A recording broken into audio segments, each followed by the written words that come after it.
Good evening and welcome to the meeting of the Board of Education for Livonia Public Schools for November 18th, 2024. Mrs. Acosta, would you take the roll, please? Gladly. Sorry about that. Mrs. Bonifield is absent. Mrs. Burton. Here. Mrs. Frank. Here. Mrs. Jarvis. Here. Mr. Johnson. Here. Mrs. Acosta is here. President Bradford. Here. We have a quorum. Mrs. Jarvis, would you please lead us in the pledge? With pleasure. I pledge allegiance To the flag of the United States of America and to the republic for which it stands, one nation, under God, indivisible, with liberty and justice for all. Thank you. I want to welcome you again to the meeting this evening. While this meeting is open to the public, it is important to note that its primary purpose is to conduct the board's business, as outlined in the agenda posted for today's session. If you would like a copy of today's agenda and you're joining us in person, you can go out the doors to the left and find a copy of tonight's agenda on the table. If you are joining us from home, you can go to our LPS website at www.livoniapublicschools.org, click on the School Board tab, go down to the board meeting information, and you'll find our meeting agenda there. To ensure that our meetings are productive, orderly, and respectful, we have established clear guidelines and expectations for participation, including during the audience communication segment. It is essential and expected that these guidelines are followed consistently at each meeting. I will review those specific guidelines prior to audience communications. And also, if you do plan to speak at audience communications this evening, I'm going to ask that you please fill out a blue slip at this time, and you can submit it to Mrs. Junta, who's seated to my left at the end of the table.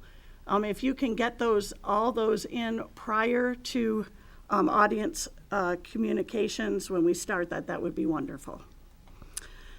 At this time, I want to share that we are beginning our meeting with a very special annual event which honors exceptional members of our LPS staff. This is a time when our focus is on them and the contributions that they have made. We expect that everyone present will respectfully remain attentive while we honor these fine individuals. Also, a little housekeeping. After item 3C, we will take a short break to congratulate our honorees, and then we will return to complete the remainder of our meeting agenda. So I will go on with item 3 under communications, and I have item A, recognition of educators and support staff of the year. May I have a motion, please? President Bradford. Mrs. Frank. Move that the Board of Education of the Livonia Public Schools School District adopt the attached resolutions for the 2024-2025 Educators and Support Staff of the Year. Support. Okay. We have a motion by Mrs. Frank, supported by Mrs. Burton, for the recognition of educators and support staff of the year. And this evening, we're going to hear from Mrs. Jenkins. Yes, good evening, Mrs. Jenkins. Good evening, President Bradford, members of the board, Superintendent Oquist.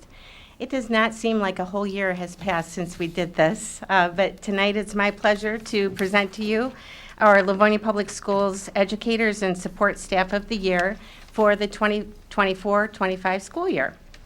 This 41-year tradition in LPS highlights the best of the best in our school district. But I have to say, the committee found this year's all of the nominees to be quite outstanding. It was a very difficult decision at all 3 levels this year, but I'm excited to share with you the stories, the background, and the passion that shines through each honoree tonight. I would like to welcome all of our guests, including our honorees and their families and friends. There's quite the fan club interspersed throughout the room. Thank you all for being here tonight. It's always awesome to see such support on this evening. Before we get into introductions, let me briefly describe the program, the Educator of the Year and the Support Staff of the Year program, and how we got to this point this evening. Back in the spring, we called for nominations from our parents, students, and staff. As usual, the nominations came pouring in. tons. Once we had our nominations in place, the district committee read through the packets and again made the difficult decision to name one elementary educator of the year, one secondary educator of the year, and one support staff person of the year. These honorees join a long list dating back to the beginning of the original Teachers of the Year program that started in 1983, and their names will be included inscribed on a perpetual plaque here at Central Office. So they'll go down in history, so to speak. Without further ado, allow me to introduce you to this year's honorees. Our elementary, and as I call your name, just stand, and then I'll get back to you in a moment after a couple minutes. Our elementary educator of the year is Kelly Stark.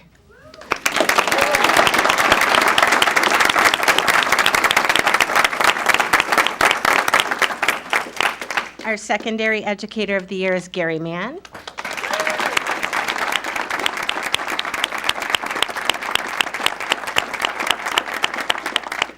And our support staff person of the year is Dan Alessandrini.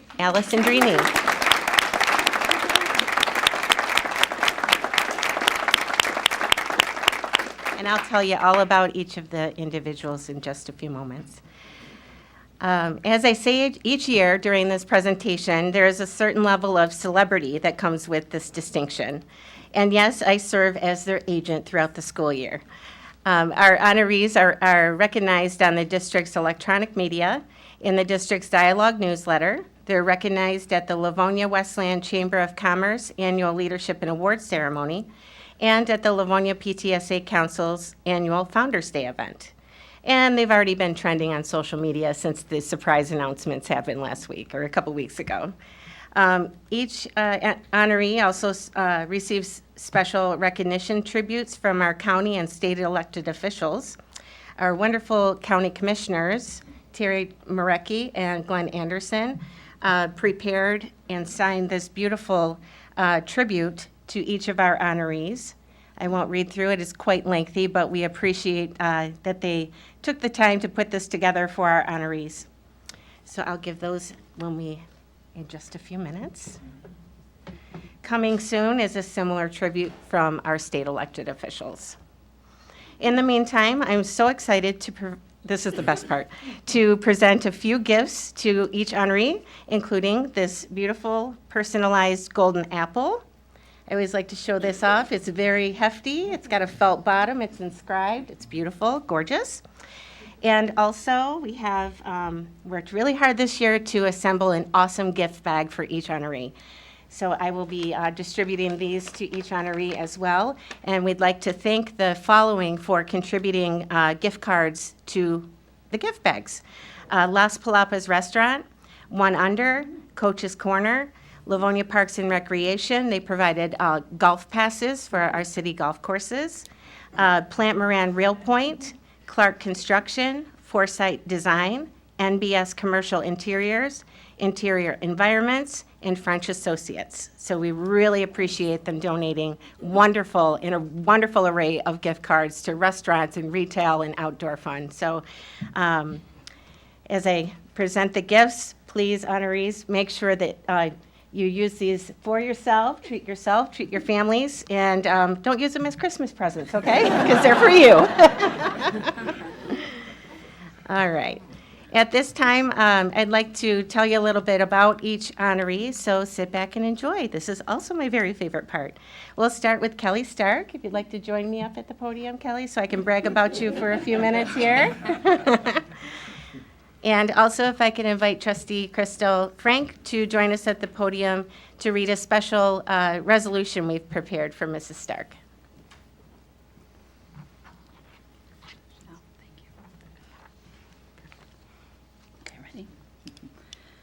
Whereas the trustees of the Board of Education are desirous of recognizing and promoting excellence in education in the school district, and whereas Kelly Stark, as an art teacher at Coolidge Elementary and a 14-year employee of Livonia Public Schools, has dedicated herself by being named Elementary Educator of the Year for the 2024-2025 school year by a district-wide committee, and whereas in achieving that recognition, it is evident that she is an exceptional educator, going far beyond the expected range of her duties to meet the needs of students, colleagues, parents, and others. And whereas Kelly has shown a deep dedication to her students, her school, and the school district through her passion for educating her students in visual arts while building confidence and instilling kindness and perseverance in all that her students do inside and outside of her classroom. Now, therefore, be it resolved that the trustees of the Board of Education do hereby commend and congratulate Kelly Stark for being named Elementary Educator of the Year for the 2024-25 year and for the dedication and loyal service she has rendered to the Livonia Public Schools, her students, and the community.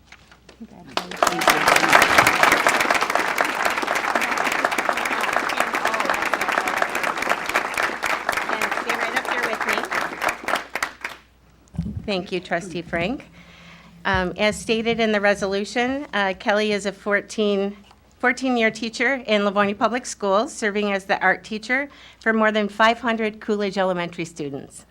She is joined tonight by several members of her family, including her husband, Rob, her daughter, Hope, and her mother-in-law, Denise, and a couple other family members here in the second row.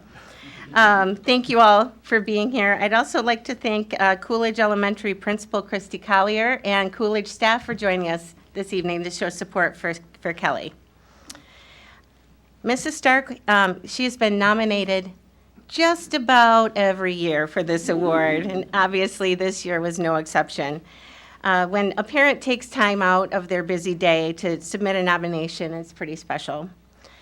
Coolidge parent Tina Bester points out the many things Mrs. Stark does that go well beyond her art classroom at Coolidge.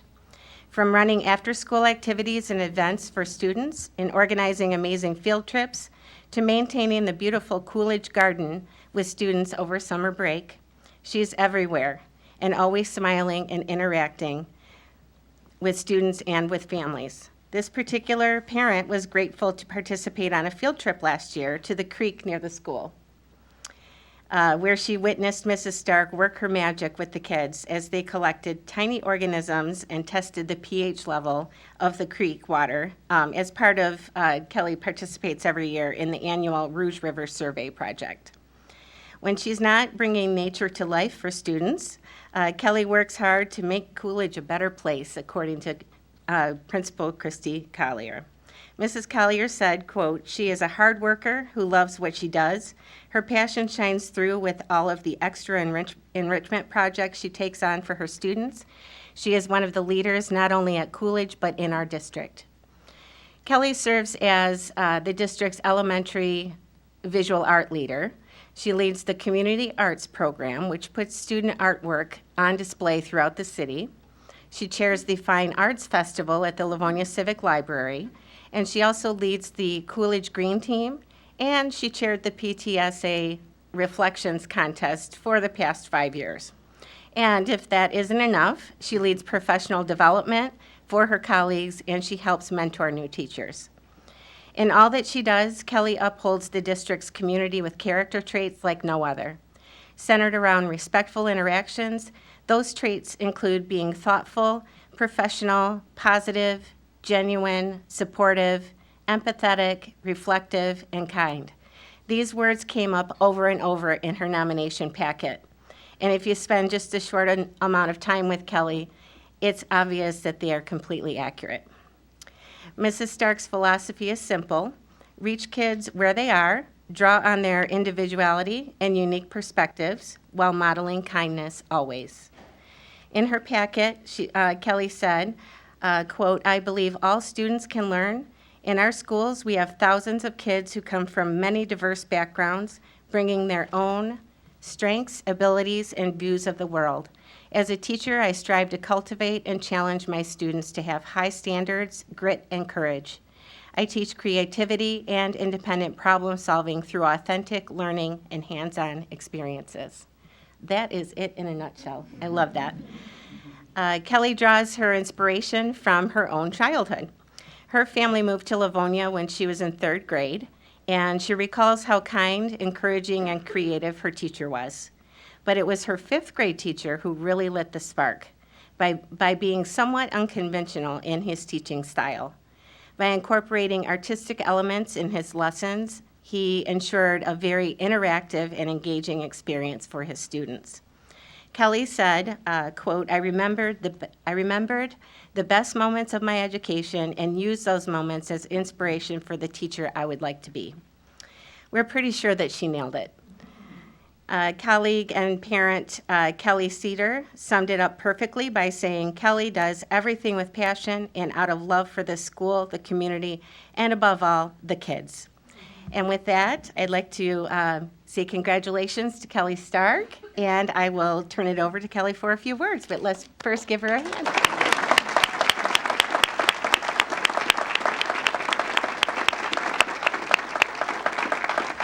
Just headed your way. Thank you, Stacy. Thank you, everybody who's here to support me. And I just want to say thank you to my family and friends and colleagues who have supported me throughout my career. And I've had the pleasure to work with some most amazing, talented, and inspiring educators who in turn have inspired me to be that person to do great things. Teaching, if anybody ever thought otherwise, is not an easy job. And the amount of work well exceeds the average work day and week. However, the rewards always outweigh the challenges. Teaching is a duty. Teachers inspire learners and prepare them for the future. And we teach lessons that far reach beyond just reading and writing. We help shape the future adults in society. And failure is not an option. As a teacher, I wake up every day knowing this important work. And I always give my best. And I give my creativity, my energy, and my heart. Teaching is my passion and love, and I am grateful every day I can do something I love and believe can make a difference. My students' success and happiness are the greatest reward for my hard work and effort. And I am truly honored, overwhelmed, and overjoyed to receive this recognition and award. Thank you.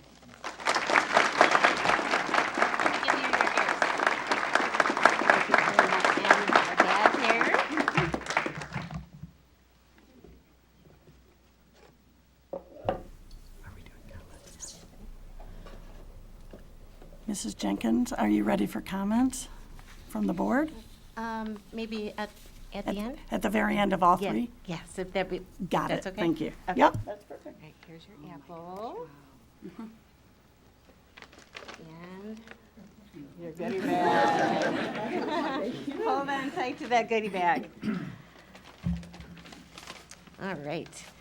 Next, we are proud to introduce our secondary educator of the year, Mr. Gary Mann. If I can have Gary join me.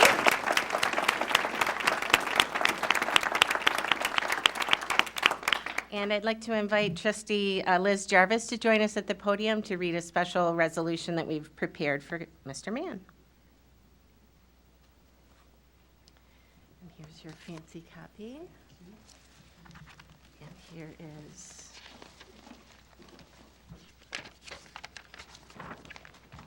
this easier to read copy. Ready? Yeah, I'm ready. Livonia Public Schools, Livonia, Michigan, November 18th, 2024. Resolution. Whereas the trustees of the Board of Education are desirous of recognizing and promoting excellence in education in our school district. And whereas Gary Mann, a teacher in the criminal justice program at the Livonia Career and Technical Center, and a 6-year employee of Livonia Public Schools, has distinguished himself by being named Secondary Educator of the Year for 2024-2025 by a district-wide committee.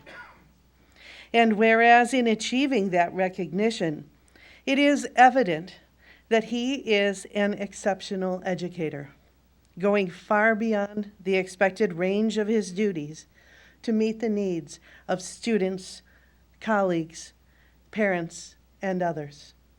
And whereas Gary has shown a deep dedication to his students by providing professional instruction in the field of law enforcement, while building relationships with his students, supporting and guiding them each step of the way in their pursuit of their future careers.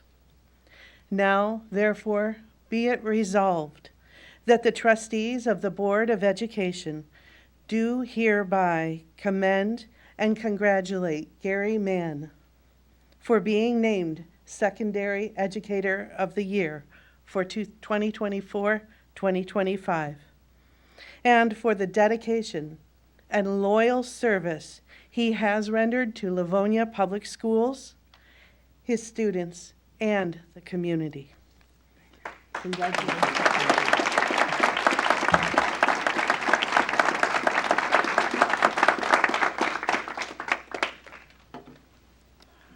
Okay. Hang with me, Mr. Mann, while I brag about you for a few minutes. Okay. As stated in the resolution, Gary Mann is a 6-year teacher in the criminal justice program at the Livonia Career Technical Center. He is joined tonight by his wife, Justine, and his sons, Jonathan and Michael.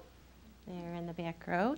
And a big thanks to LCTC Principal Lindsay Gray for joining us this evening. And if there are any other LCTC staff members out there, oh, yay, thanks for being here. You snuck in on me. Gary has been nominated twice in the past, which is kind of amazing because this is only his 6th year teaching. And this year he received nominations from Principal Lindsay Gray and also from a former student named Courtney Smith.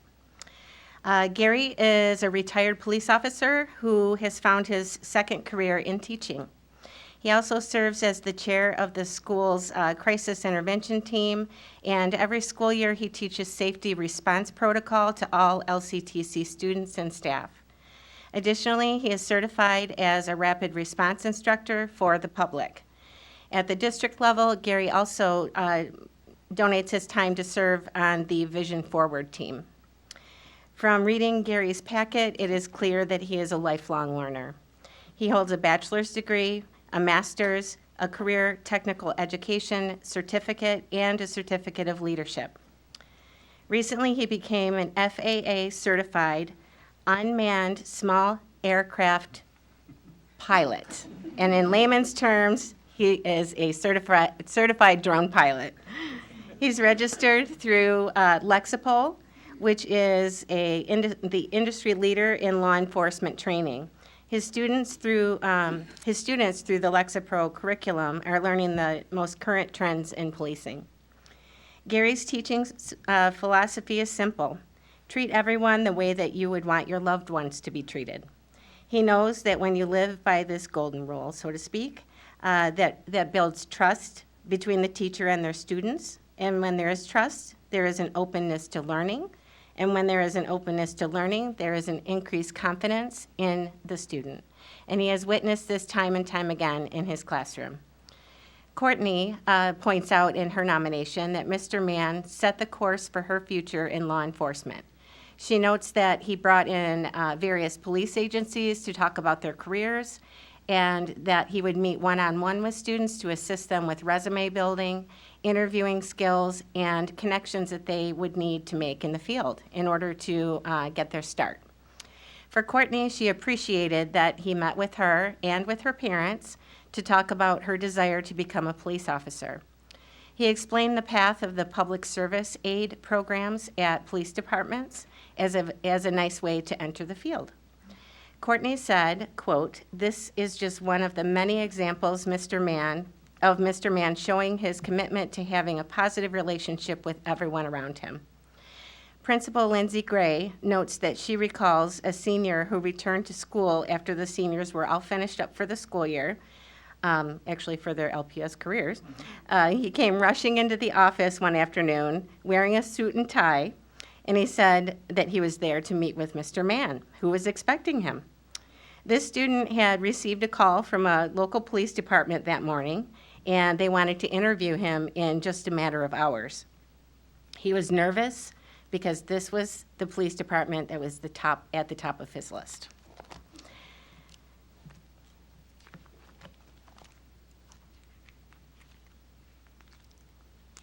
This was his first choice. Okay, sorry, 2 pages stuck together. Mr. Mann calmed the student down and walked him through a mock interview process so he would know what to expect and how to handle the pressure of being interviewed. The next day, that same student returned to LCTC asking if he could see Mr. Mann again. He said, "Mrs. Gray, I got the call 20 minutes ago. I got in. I drove up here as fast as I could to tell Mr. Mann and to thank him in person." And there are so many other similar stories. So how did a retired police officer come to teach criminal justice to high school students at LCTC? Well, Gary Mann's story is definitely a full circle scenario. When Gary was a student at Churchill High School back in the day, we graduated the same class, so I'm allowed to say that.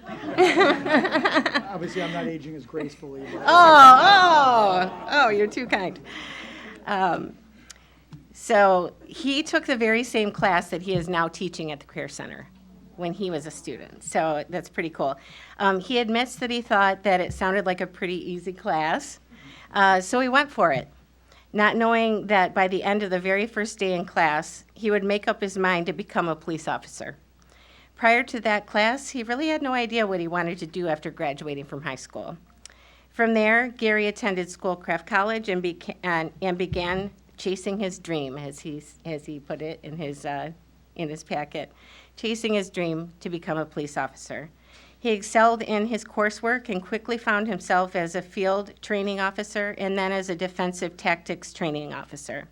He retired in 2018 and went on to work as Director of Public Safety at a university. He did not find this position as rewarding. However, it did play a role in his story.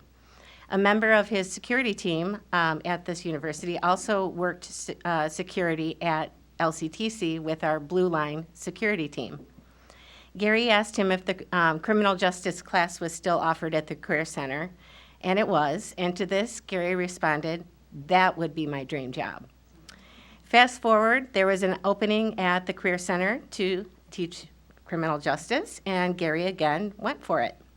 From there, the rest is history. He teaches, mentors, supports, and encourages his students each and every day. In his first 5 years, Gary has had at least 15 former students who have been hired by local police agencies. Mrs. Gray, Principal Gray, said that Gary truly understands every student has unique needs. He maintains an open door policy so students know that he is there to support them and support their academic and their social emotional needs. Mrs. Gray said, quote, "This personalized attention not only helps students to overcome obstacles, but it also builds strong, trusting relationships with his students." Gary said he just draws on his own experiences in high school, being a kid who didn't study too much and worked a full-time job. He was raised with a very strong work ethic, but the emphasis wasn't exactly on continuing his education. Studying in college didn't come easy, but he put forth his best effort to succeed. One student Gary recalls from his second year as a teacher, she came from a broken home and was not doing so well in school. She confided in him that he was the only teacher who had cared about her. While it was hard for him to believe this, he knew that it was her perception and that her perception was her reality. On the last day of school, this student cried and told Mr. Mann that the only reason she came to school during her senior year was because she felt safe in his class. While Gary said that he did not treat this particular student any differently than any other student, that's exactly the point. Building relationships comes very naturally to Gary as a teacher, and it shows in the many success stories from his former students. LCTC teacher Leah Gagno, thank you, summed up Gary just perfectly when she said, "He provides the structure, support, and encouragement that so many young people need, and it's endlessly clear that they all feel forever lucky that they had him as their teacher, and I feel equally lucky to have him as a coworker." And with that, congratulations, Gary. Thank you very much.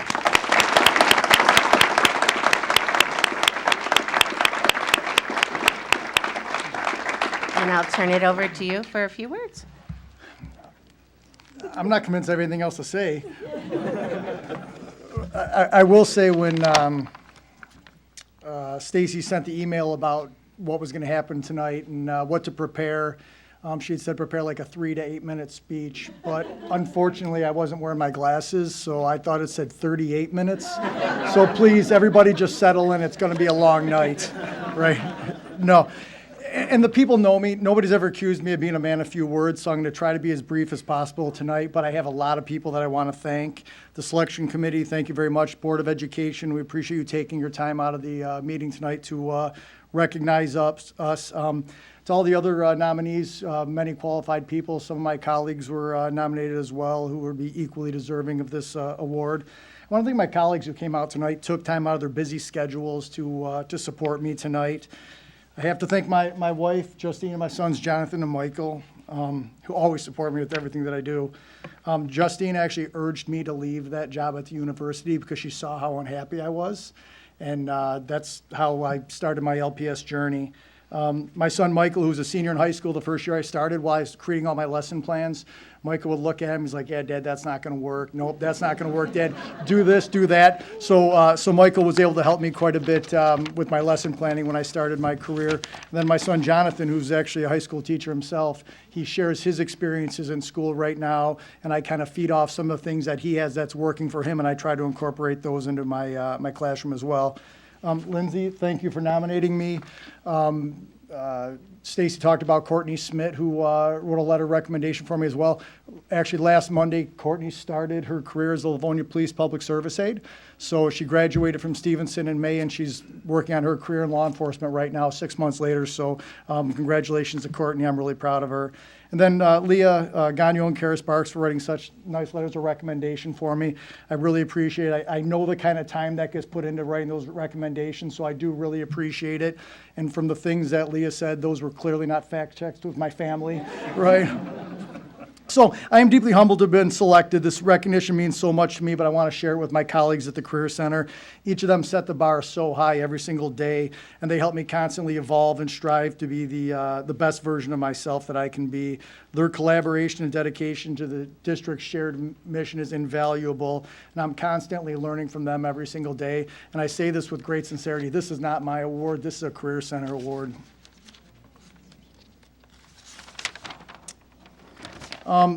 So I'm a LPS graduate, right? So I want to thank the teachers who inspired me when I was a student. And I'm going to date myself when I refer to Mr. Kuhneman. Does anyone remember Mr. Kuhneman? He was my 6th grade teacher at Washington Elementary School, which is now a subdivision. And Mr. Kuhneman was this gigantic, burly man, absolutely terrifying, yet a deep voice that made James Earl Jones sound like a teenager, and terrifying to look at. But nobody ever made us feel more loved and cared for than him.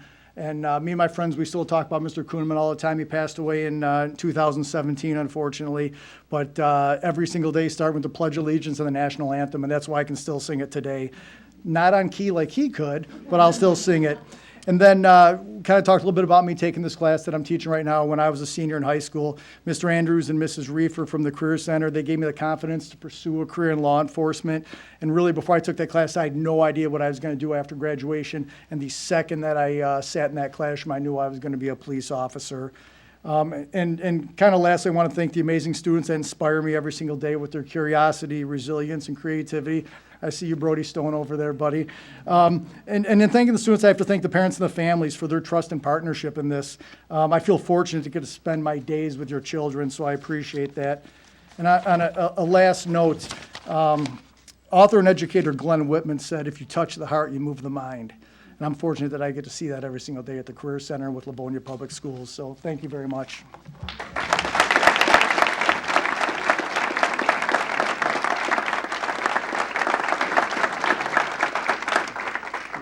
There's no way I'm going to pull this off. You should have seen me try to bring all this down. Thank you. Congratulations.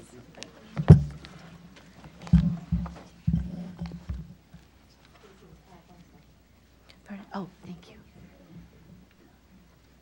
There's more. And I'll deliver the tributes from our state elected officials to each of you as those come in. Okay, last but not least, we're excited to tell you all about Dan Alessandrini. I hope I'm pronouncing that correctly. Also known as Mr. Dan, and he is our LPS Support Staff Person of the Year. Dan, if you could come and join me at the podium. It's your turn. I'm going to brag about you for a little bit.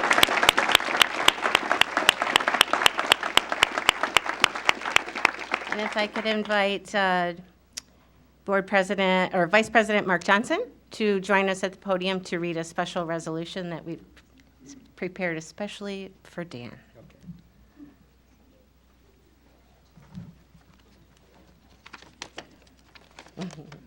You got it in the Reader's Digest? Yeah, I could have increased the font a little bit, sir.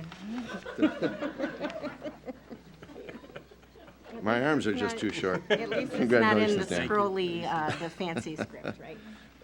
Before I start, I want to say that this has been a challenging year for our bus drivers. Yes, they are. We know that, and we appreciate every one of you and what you do in getting our kiddos to school and home every day. Thank you.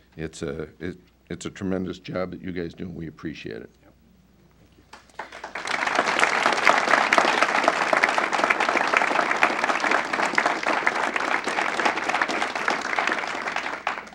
Livonia Public Schools, Livonia, Michigan, November 18th, 2024, resolution. Whereas the trustees of the Board of Education are desirous of recognizing and promoting excellence in education in this school district. And whereas Daniel Alessandrini, a school bus driver and a 5-year employee of Livonia Public Schools, has distinguished himself by being named Support Staff Person of the Year for 2024-2025 by a district-wide committee. And whereas in achieving that recognition, it is evident that he is a skilled, reliable, and compassionate staff member, going far beyond the expected range of his duties to meet the needs of students, colleagues, parents, and others. And whereas Dan has shown a deep dedication to students and families of Livonia Public Schools by consistently being a positive role model and friendly adult presence in the daily lives of the many students who ride his bus routes each day to and from school.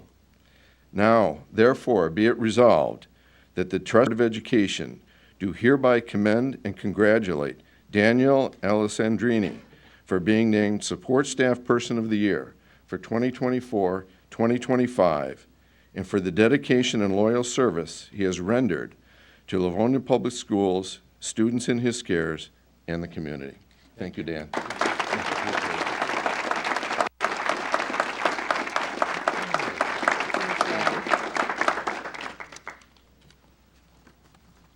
Thank you, Mr. Johnson. Here's a fancy copy for you. Thank you.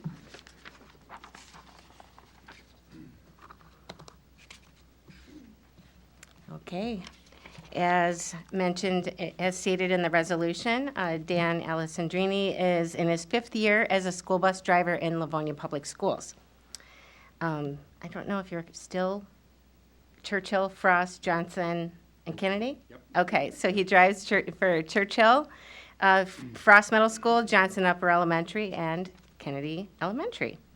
He's joined this evening by his wife, Jane, their sons, Jimmy and David, and their significant others, Raph and Laura, along with other family members. So Dan has 8 siblings, and when I asked him who would be coming with him this evening, he wasn't exactly sure which ones would make it. So if you are a brother or a sister of Mr. Dan, can you raise your hand? Hey!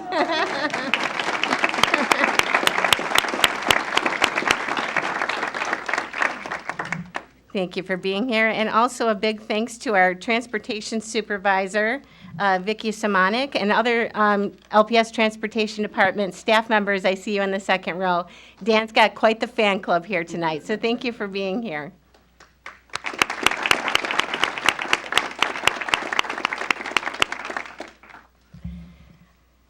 So I am pretty sure others share my feelings about driving a school bus, or about the thought of driving a school bus.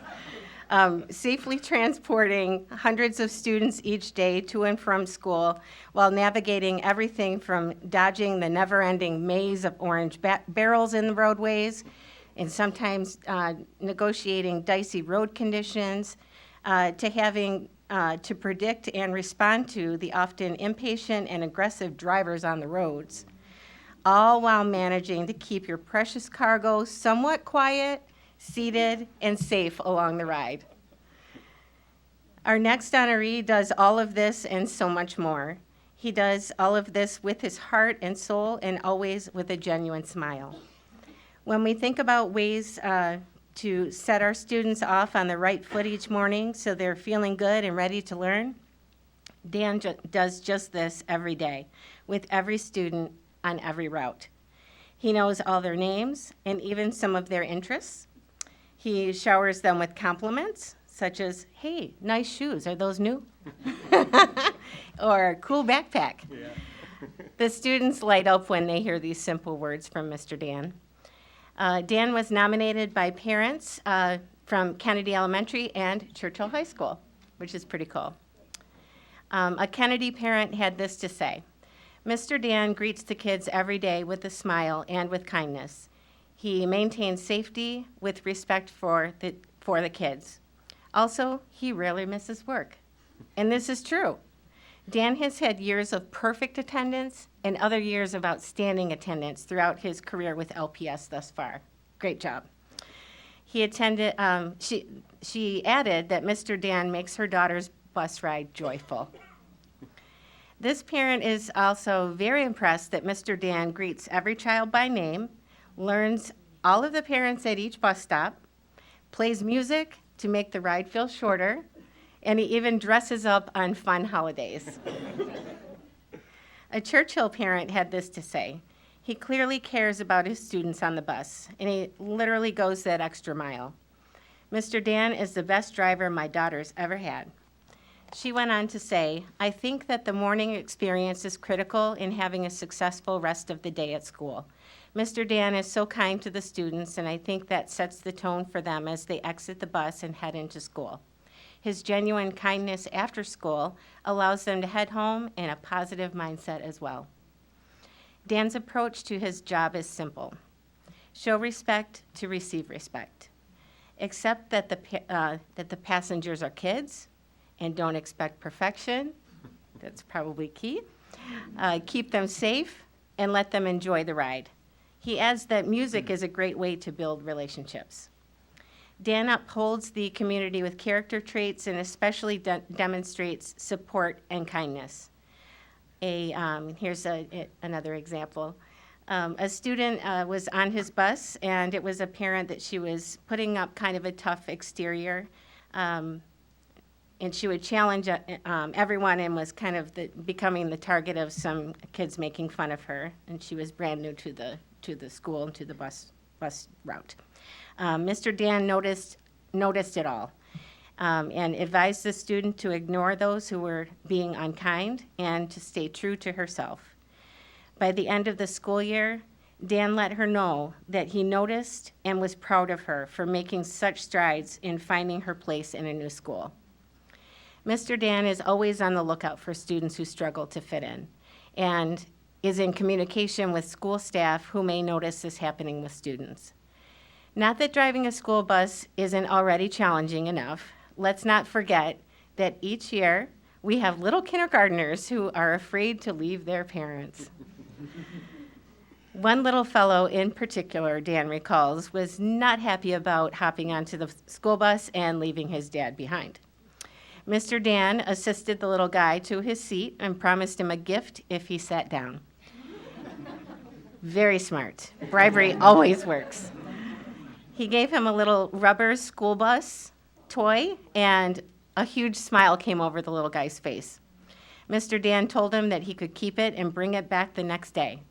After that, the kindergartner eagerly hopped on the bus with little or no problems at all. Dan says a little kindness goes a long way, and that's a great example. Transportation Supervisor Vicky Simonik said Dan exemplifies our community with character traits. He is genuine, supportive, professional, kind, reflective, empathetic, thoughtful, and positive. In a word, Vicky said, he is the type of person that you just want to be around. He is a model school bus driver. She also notes that the older students always hope that they get Mr. Dan as their driver the following school year.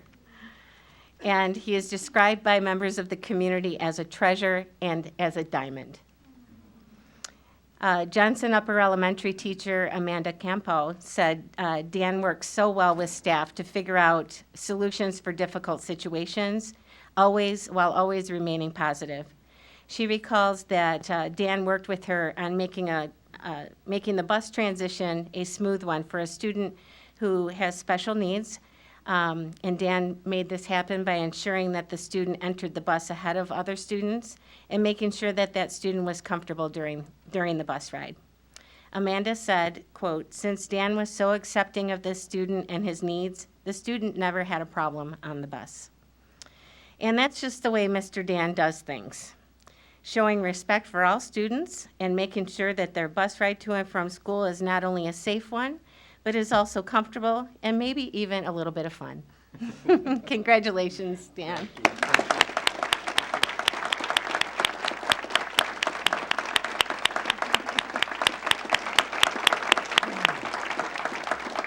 And I'll turn it over to you. Okay, all right, thank you. You're welcome. Those are very kind words. Tough to, I don't know, hear, I guess, maybe. Thank you, Stacy, and thank you, everyone, for this honor. Being recognized in this way is not only very meaningful to me, I think it's important to all the bus drivers. We do what we can, you know.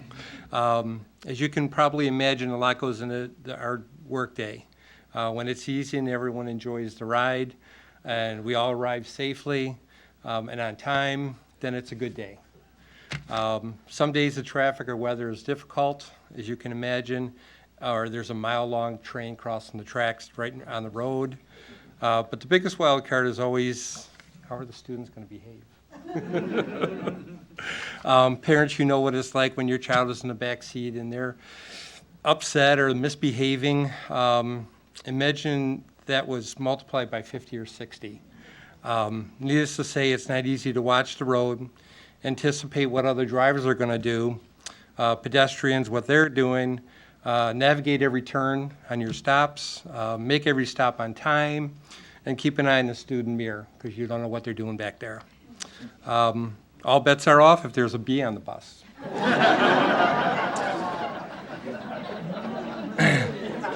Or if the student is not following the rules of the bus, or if someone's lunch didn't agree with them. Oh boy, we've had it, right? But through it all, I'm grateful for the relationships that I've built with the students who ride my bus, and with the many parents, and also with the teachers and staff at the schools I serve.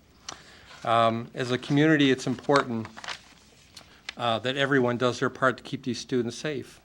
And your bus drivers really appreciate any support. I'd like to thank my family and friends that came tonight, and especially I want to thank my wife, Jane, for listening to all my bus stories, and for agreeing to abide to the school calendar when planning our vacations, even though we're empty nesters. I also like to thank other bus drivers and office staff for covering me when I've needed time off for some medical issues this past year. Thank you again for the parents and the teachers who show kindness and support for all the bus drivers. It's really important that we get some support from them. And most of all, I'd like to thank the students who show me their colorful new shoes when they get on the bus, or entertain me with stories of why they're missing teeth, and laugh at my dad jokes, of course. I'm also grateful when the older students let me into their lives and treat me with kindness and respect. It's a real joy to get to know them and interact with them every day. Thank you again for this honor.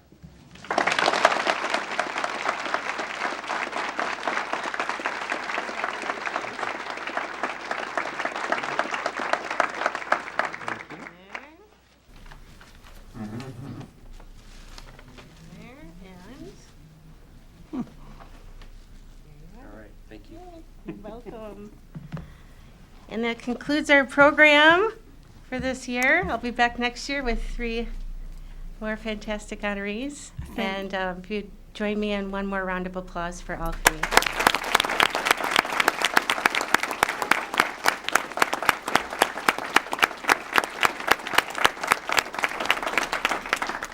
Thank you so much, Mrs. Jenkins.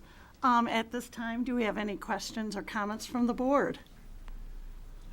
Okay, Mrs. Burton.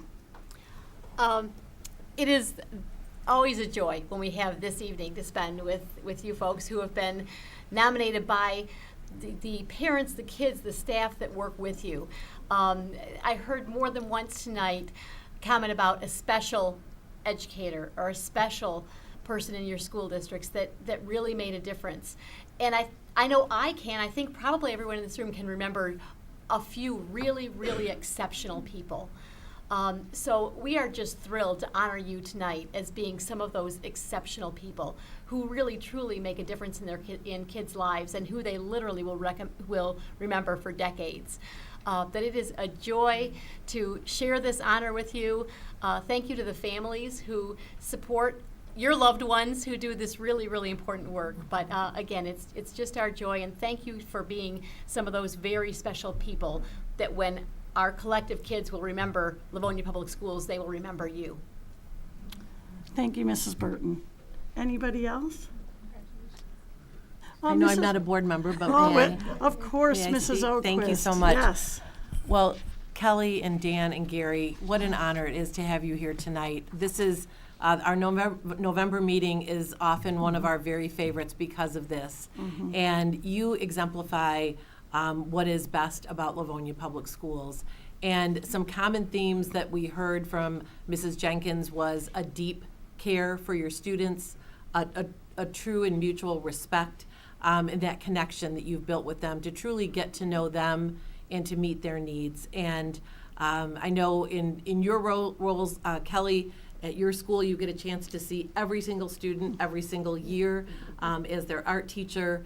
And Dan, you get to see many, many students, and I know many of the same students because they're excited when you keep your run.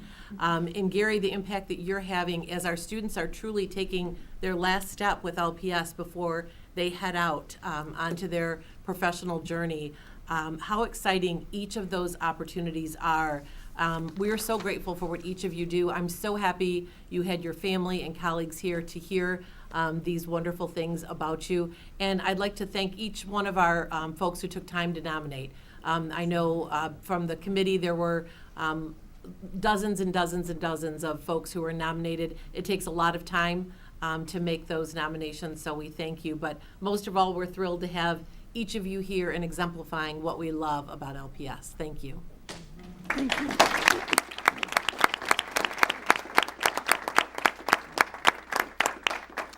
And on behalf of the Board of Ed, we congratulate all 3 of you. And at this time, we're going to go ahead and call the motion, or the roll. I have a motion by Mrs. Frank, supported by Mrs. Burton, for the recognition of educators and support staff of the year. Mrs. Acosta, would you take the roll, please? Yes. Mrs. Frank, Yes. Mrs. Burton, Yes. Mrs. Jarvis, Yes. Mr. Johnson, Yes. Mrs. Acosta says yes. President Bradford. Yes, and that motion carries. Congratulations again.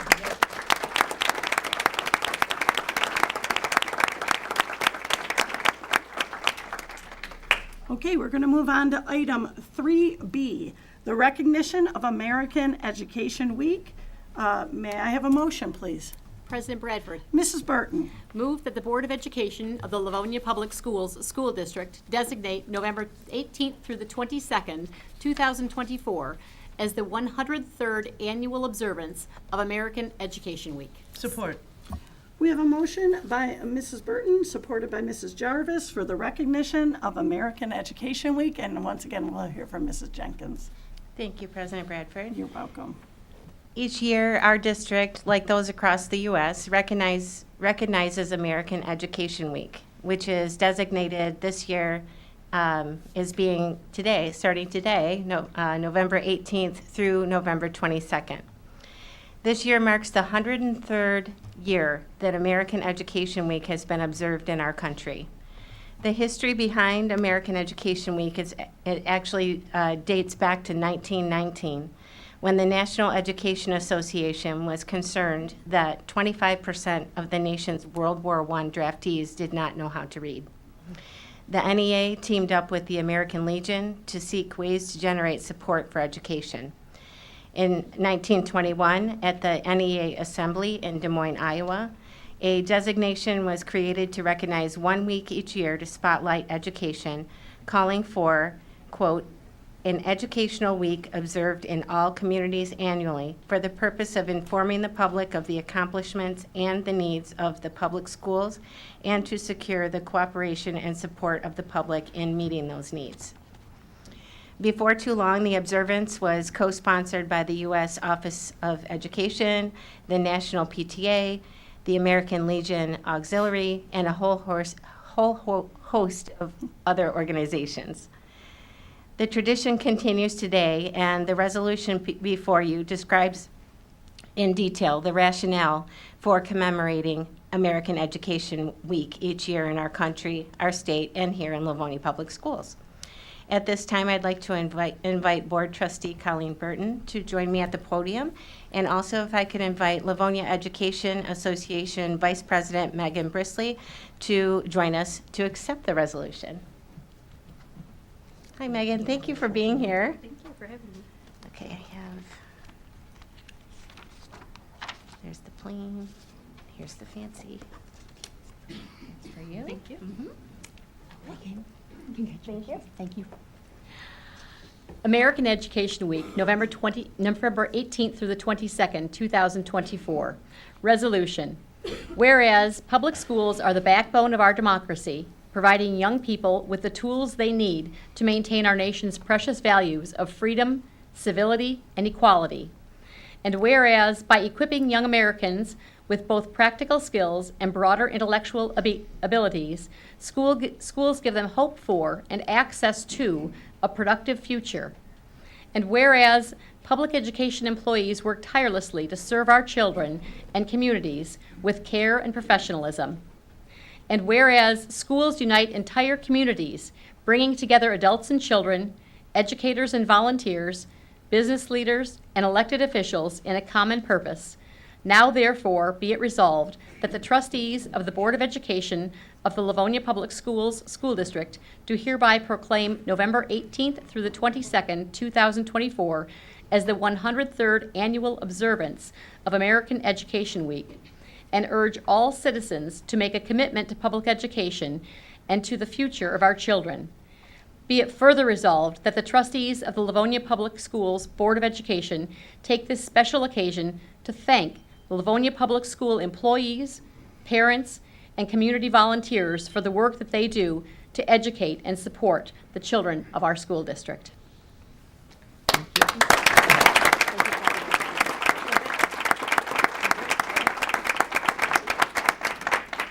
On behalf of the Livonia Education Association and the teachers of Livonia Public Schools, thank you for this recognition and for this resolution. Thank you.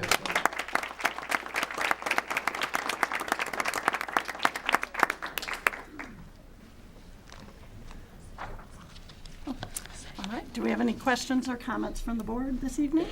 Thank you, Oh. Mrs. Jenkins. Yes, thank you, Mrs. Jenkins, for all your work this evening. Absolutely. With our honorees and with the American Education Week. Absolutely. It's one of my favorite nights of the whole year. It is one of the most wonderful evenings. Thank Thank you. you.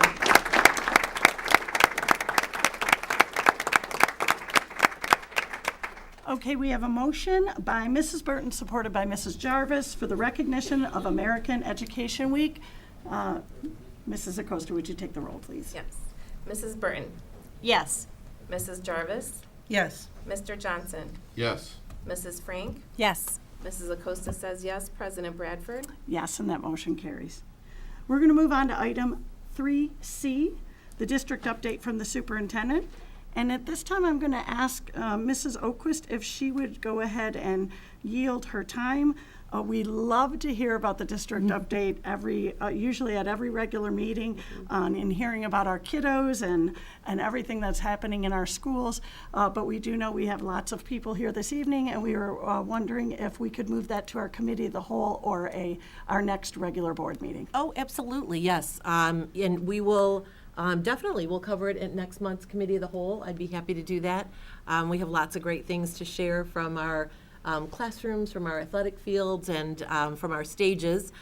So how about we do that, and then perhaps Mrs. Jenkins and I can also include it in the next LPS link. That would be will be coming wonderful. out soon. You bet. Thank you so much. Of course. At this time, we are going to be taking a short break to congratulate our honorees, and then we will go ahead and complete the rest of our meeting. I do want to make a note, if you are wanting to speak at audience communications, make sure that you are giving a blue slip to Mrs. Junta at the end of the table. This would be the time that you would want to make sure that those slips are in. And we'll be on a short break, and when we return, we'll continue with our meeting. Thank you.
Thank you, and welcome back to the remainder of our regular board meeting for November 18th, 2024. I'm going to go on to item 3D, written communications. Are there any written communications that we need to? Seeing none, I'm going to move on to item 3E, response to prior audience communications. Do we have any? Seeing none.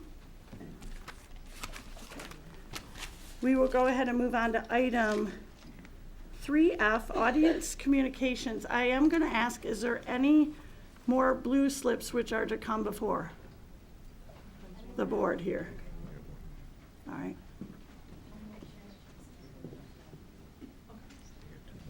Okay, do you want me to go ahead?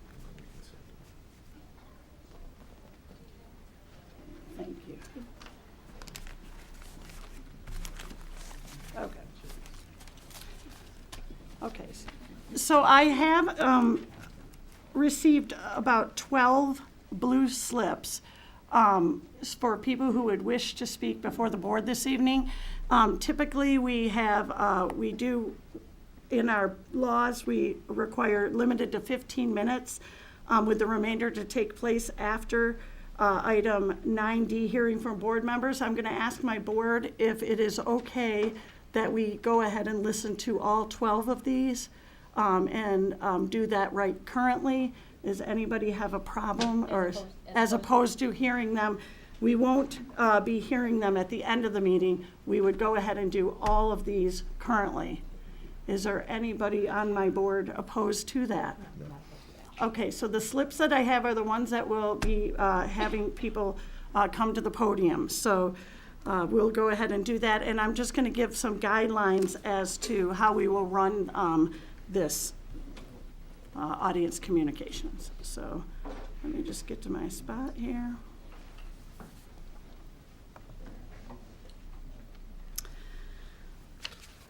Okay.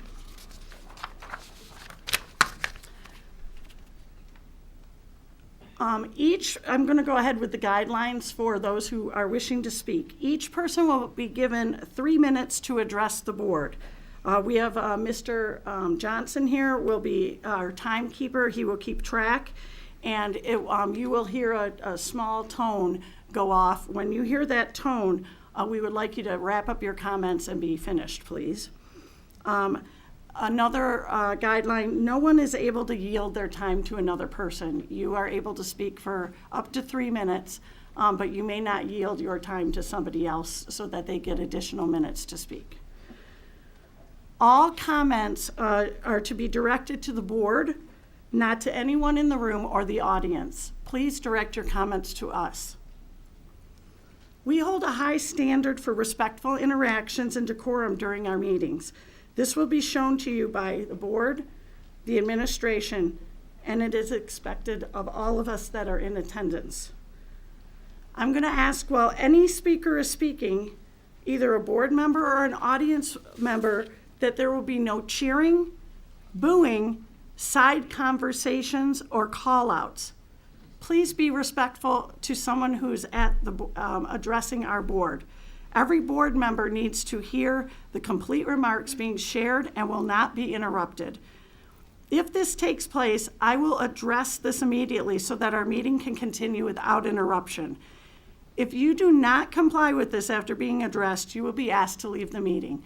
Please let people at the podium have their time to speak and let our board members be able to listen. Once the speaker has concluded or reached his or her 3 minutes, the next name will immediately be called to come to the podium. As is our policy, we will call on as many of those who, we're going to go ahead and listen to all the comments now. During public comment, no individual may use the name of a student, and any complaints about an individual staff member by name should be directed to our Human Resources Department rather than at a public meeting. Profane, threatening, or rude commentary will not be allowed.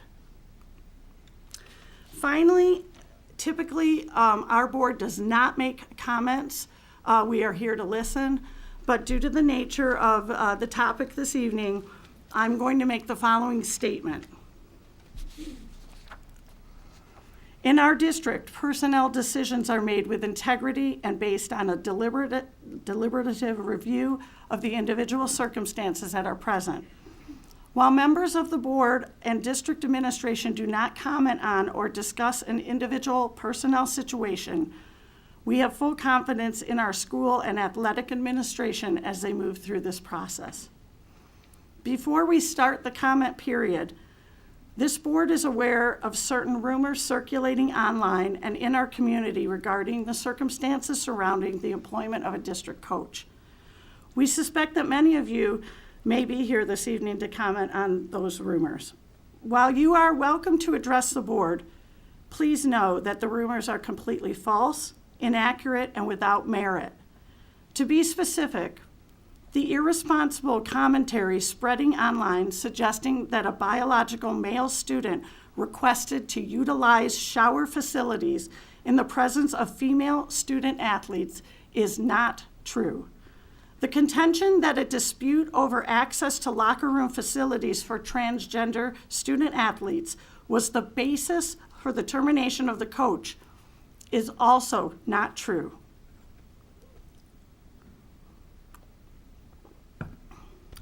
While the board does not normally offer such commentary before audience participation, we felt it was important for the public to be informed about the reckless and inaccurate information being shared before anyone chooses to address the board.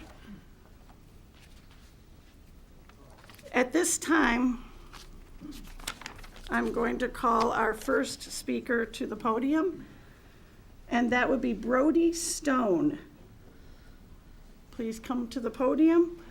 When you get to the podium, you should there's it's already on. I think it's on. It's on already. Is there a green dot there? Yeah, there's a green dot. Thank you, Brody. You may go ahead and are you ready? I'm ready. All right, thank you. Thank you. I'm Brody Stone. I am a junior student at Livonia Franklin, and I'm the varsity 190-pounder.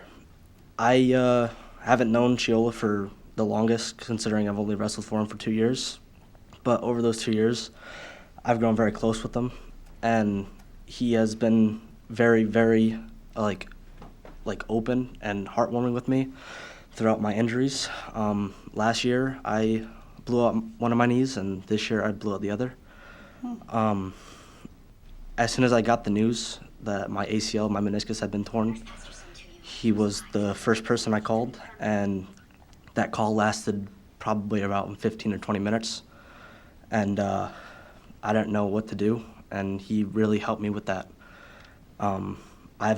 He hasn't been in my corner for that many matches, but every single one I know he's been trying to make me do help me do my best, and I will for always be grateful for every lesson and life skill he's taught me as my coach. I'm just very grateful for everything he's done for me and my fellow teammates on the wrestling team. That's it. Thank you, Brody. Thank you. The next speaker is Hassan. I got it. I'm Hassan here anyways. Are you Hassan? Yeah, I am, the one and only. Okay. Thank you. How you guys doing, board members? How you doing, sir? Everybody's smiling. I like this, So is my time started? Oh, yes. Okay, just wanted to tell you, I'm an activist, and I go all around Dearborn Heights, all over Michigan. I've never seen something like this in my life. When a coach gets fired, and we got over here comments from the board that this has nothing to do with a he, she, or whatever it is. But, we got a president that got elected by the name of Donald J. Trump.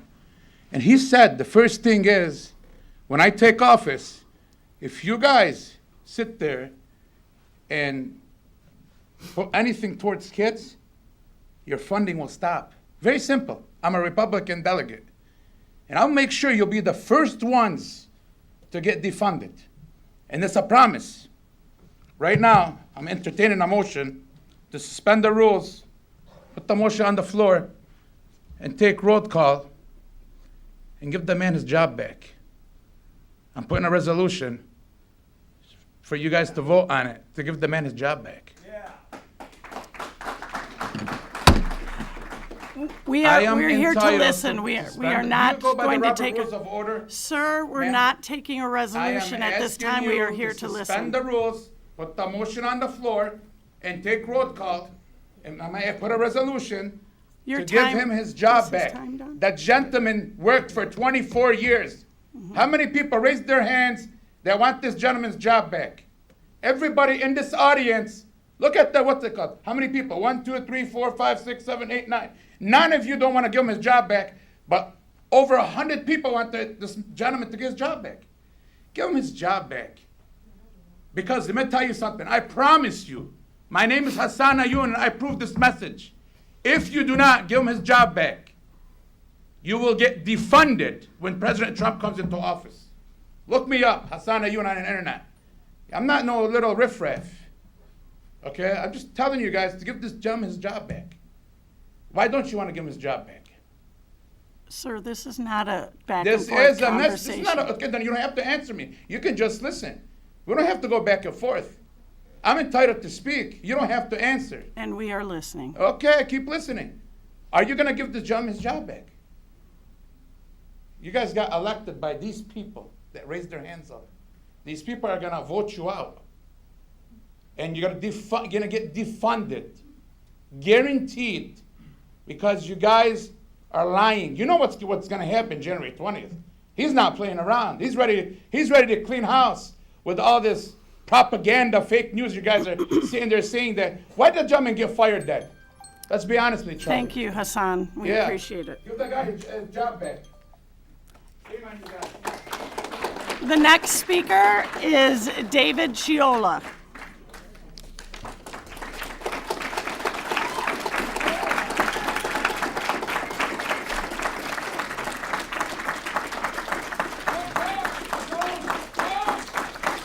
All right. Coach Chiola, your time has started. Your time has started. My time started, guys. Sorry. Tough act to follow, sorry. My name's David Chiola. I was the wrestling coach at Livonia Franklin for 24 years. I don't want to get into the details of the situation that caused my firing because of time, but I do want to speak how poorly it was handled. The oversight I made is I answered a phone call from my athletic director while subbing at Stevenson. Some students thought whatever I said must have been too mean-spirited and went to the assistant principal, who went to central office, who went to my athletic director, who fired me without due process. What a teaching moment was passed up. I could have gone to the class on Monday, talked to the students on the importance of getting all the facts. Things were taken out of context. They only heard one side of a conversation. They shouldn't be eavesdropping. In that scenario, no party would have been damaged. Instead, I was fired. I was obviously damaged, the team was damaged, the parents were damaged, the alumni, and the community. A letter went home to the parents questioning my character. There's a quote that said, "I am not a coach who aligns with our vision and values for the wrestling program." The man who wrote this letter does not know me well enough to make that statement. I shared what happened with some people close to me, and in the letter it said, "This shows that I think I am above the rules." The rumors swirling were horrific. Everything, even criminal things. When you fire someone and say we can't talk about it, people are obviously going to take it, the worst circumstances, and that's where the rumors came from. I'm not going to stand idly by and let my name get dragged through the mud. Ironically, my character was questioned, but I was also asked to lie and say that I am resigning because of personal problems. Anybody who truly knows me knows I would never abandon my team with a week before the season unless something was wrong with my daughter. If I had leukemia... Excuse me. Let Mr. Chiola speak, please. Yeah, Stop don't clap clapping. anymore, guys. Thank you. If I had leukemia, I would schedule my chemo around practices. There's nothing that would keep me away from my team. The parents were told this was in the best interest of the students. What an egotistical thing to say. You are telling parents that you know what is best for their kids more than they do. I don't think there is a parent on the team who thinks that this is in the best interest of their kid. When districts start telling people what's best for their kid, you understand why online schooling and homeschooling has gone up 45% in the last 4 years. Parents are tired of schools telling them what is best for their kids. I asked if I could coach as a volunteer for free until the end of the year and then quit, and I was told no. I asked if I could consult with the new coaches, because none of them ever been a head coach before, and I coached all of them but one. They're all former wrestlers. They're all going to be my assistants this year. I was also told no. In either of these scenarios, there would have been no damaged parties, but I was told no. Thank you, Mr. Chiola. Thank you. Okay, well, I didn't get to finish. He may not have more time. Thank you for speaking. Appreciate it. He may not have more time. He may not have time. Moving on. We will now hear from Alexia Agnastopoulos. Please come forward.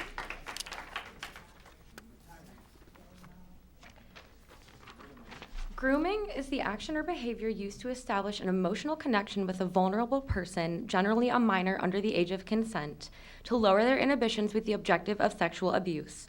This is a true story of a student who graduated from Livonia Franklin, who was groomed as a child by David Chiola, starting when she met him at 13 years old. I will be keeping her name anonymous so as to protect her. The student sought paternal comfort and guidance she could not obtain in the home, and he was aware of her abusive home life early on, which he quickly used to her advantage. He not only lent a listening ear, but encouraged an emotional exchange, writing passes to excuse her from her other teachers' classes, which inhibited her education, in favor of listening to her sexual experiences in detail. Fast forward years after graduation, a horrific and tragic loss impacted the community of Livonia, and especially the former student who was extremely close to the departed. David Chiola reached out knowing the profound impact of this loss on his former student. He picked her up and took her to a fancy restaurant, purchased a bottle of wine for the table, and he had the audacity to offer reprieve beyond emotional support, such as offering money and a new car, attempting to reestablish a power dynamic.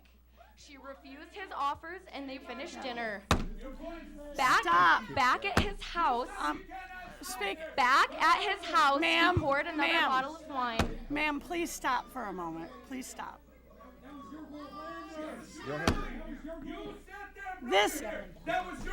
Stop talking. I am following the rules. The speaker is able to speak. I am following the rules.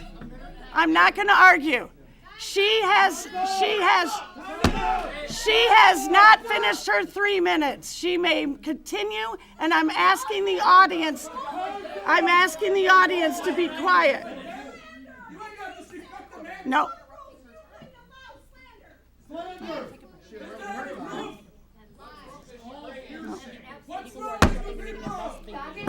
People who are disrupting, stop.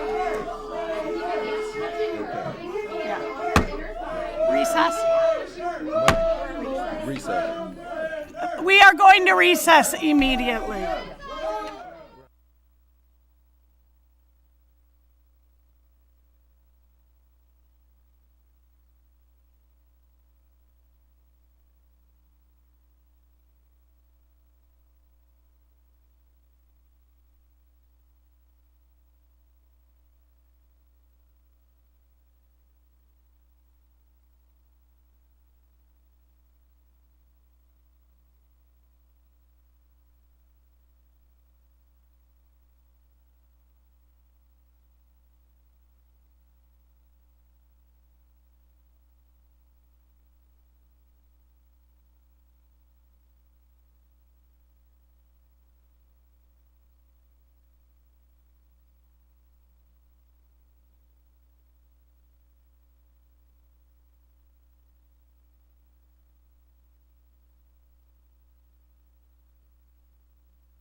All right, we are back. I am going to ask the speaker to return to the podium. The speaker has 1 minute and 44 seconds left to speak. You may go ahead and proceed. He began touching her, putting his hand on her inner thigh and groin, even after she removed his hand multiple times. There's just no one like you. Other women don't appreciate the same thing. Please, ma'am. Every time she scooted Ma'am, away, please he scooted stop. closer. All right. The speaker, excuse me, the speaker has the ability, First Amendment right to speak. You make it. What?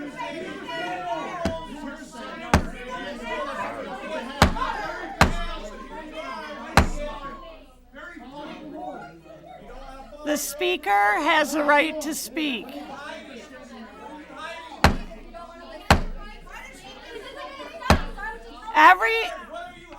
Whoever has a slip, it will have the right to speak and should be able to speak without interruption. Without interruption. Fearing he may have a weapon or become violent, she went into the bathroom and called her best friend to pick her up, later realizing that it was her friend who had passed away. This begs the question, how long did he plan for this moment? At what point did the 13-year-old child talking about sex change to the adult he would now try to coerce? Please stop. Ma'am, please stop. I will change the subject. How much time does she have left? She's got 1 minute and 10 seconds left. The speaker has 1 minute and 10 seconds left to speak until... Because you keep interrupting me. Listen, we cannot, she cannot have her time to speak if you're going to interrupt. Stop. Listen. Yeah, stop. Ma'am, stop.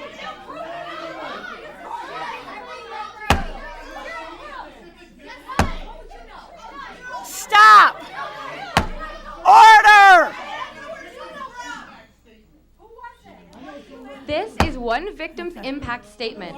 However, it is supported by documented evidence from a multitude of sources and from witnesses in addition to those present.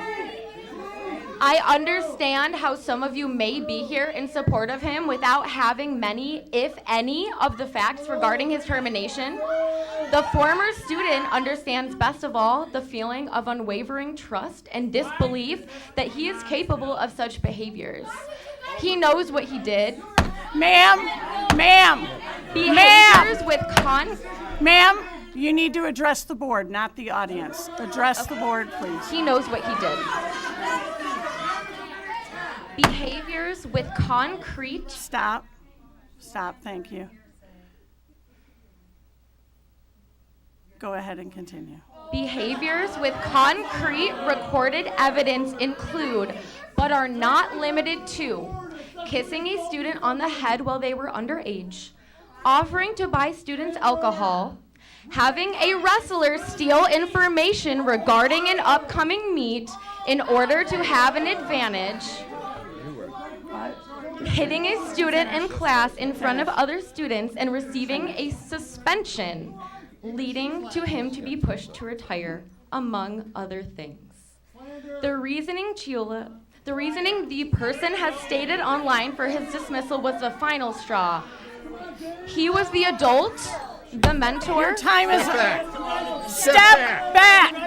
Step back. Now. Step back.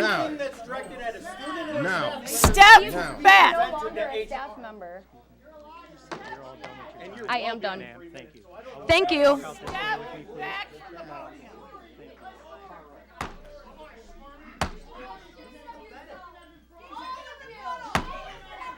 Stop. Yep. Next speaker. The next speaker is Rachel Reeves. Rachel Reeves. Is Rachel Reeves in the audience? Sit down. Sit down. Sit down.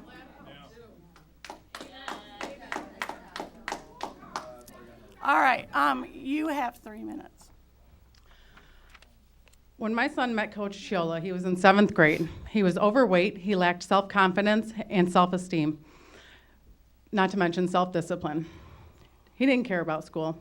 Coach Chiola was the only one that got through to him. Through hard work, discipline, my son transformed. He struggled. He struggled so bad throughout school, physically, mentally. After working with Chiola, he went to states twice, got in the best shape of his life, and even graduated high school. If he was here today, he would tell you the only reason he graduated high school is because of Coach Chiola. So I am forever grateful for the impact he's had on mine and my son's life. Thank you. The next speaker is Thomas Farley. Thomas Farley.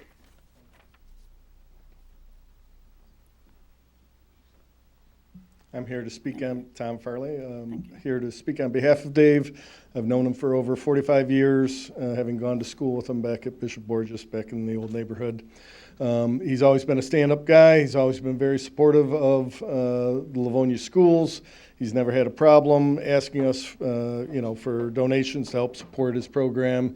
He's produced a lot of very successful state finalists, wrestlers, and whatnot. I do believe he was instrumental, just knowing his character and having dealt with him, that he was instrumental in forming men out of young adolescents or teenagers. I was pretty taken back by your initial statement before the public comment section, where you started off saying you didn't want certain things, but then you dealt with certain things ahead of time.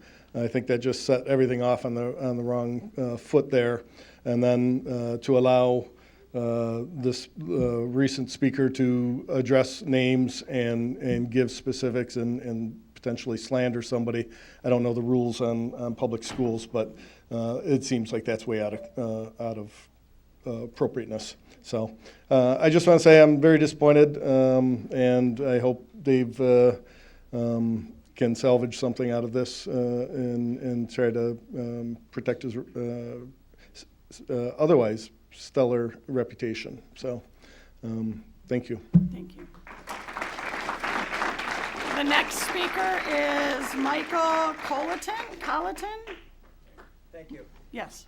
All right, thank you, Board. You do not have an easy job, so thank you for what you do for our city and our schools. A couple things. That's disappointing that the board allowed that to occur. Right.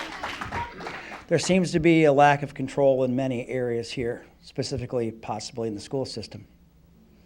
I've known Coach Chiola for 47 years. He's one of the finest men I've ever known.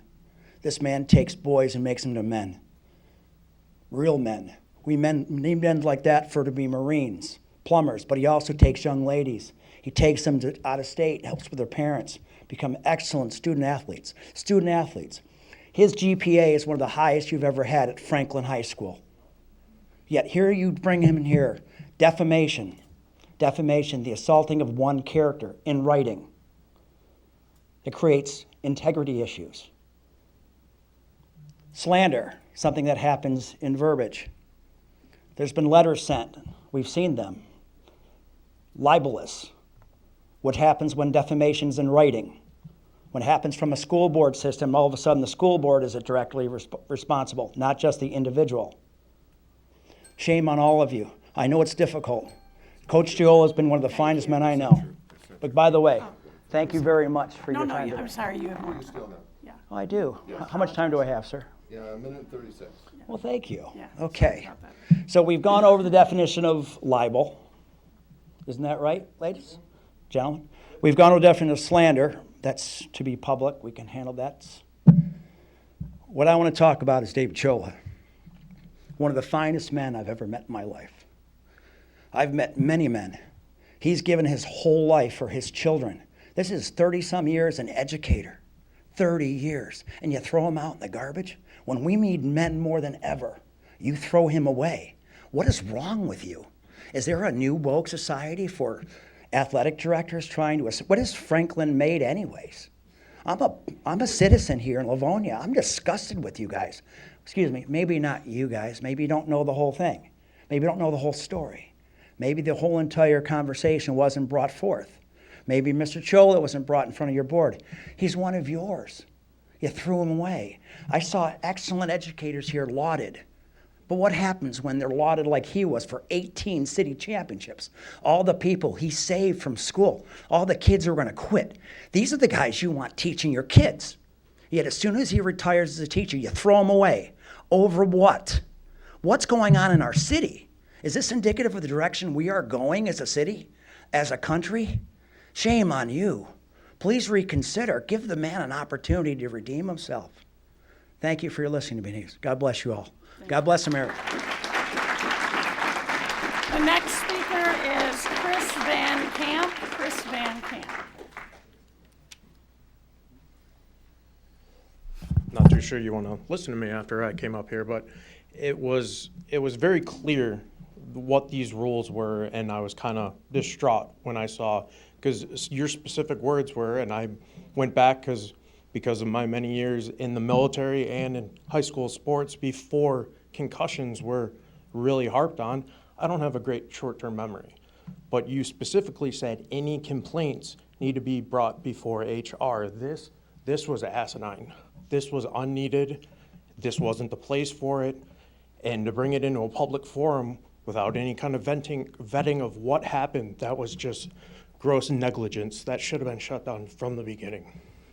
And I'm still worked up about that. But I wrestled from 2001 to 2006, and like somebody else said, their son, I was not a good kid. Typically, the sitting in my seat and trying to be still, and that just, I didn't have that in me. So sports were a big thing for me. Football, wrestling, and I jumped in wrestling both feet from 8th grade when he came and took over the middle school program. I was really excited about it the next year. And in those 4 years, they weren't easy. He wasn't easy on any of us, but he didn't treat any of us differently. My junior year, I quit wrestling for about a week because he was hard on us. He knew what we were capable of, and I wasn't meeting that expectation. But I came back that following week and that following year, and I placed in states, and that wouldn't have been possible without a man like that making sure that I knew my worth. I knew what was inside of me, and I took that integrity and that strength into the Marine Corps, and it made my time in the Marines a cakewalk compared to winter wrestling practice. I know I'm not the only Marine he's produced, and I'm sure they can attest to that. I am a Marine, and I had the building blocks from my wrestling days at Franklin, and I have Dave Chiola to thank for that. Thank you. The next speaker is Victor Rushnell. Victor Rushnell? Okay. Rushnell? Thank you.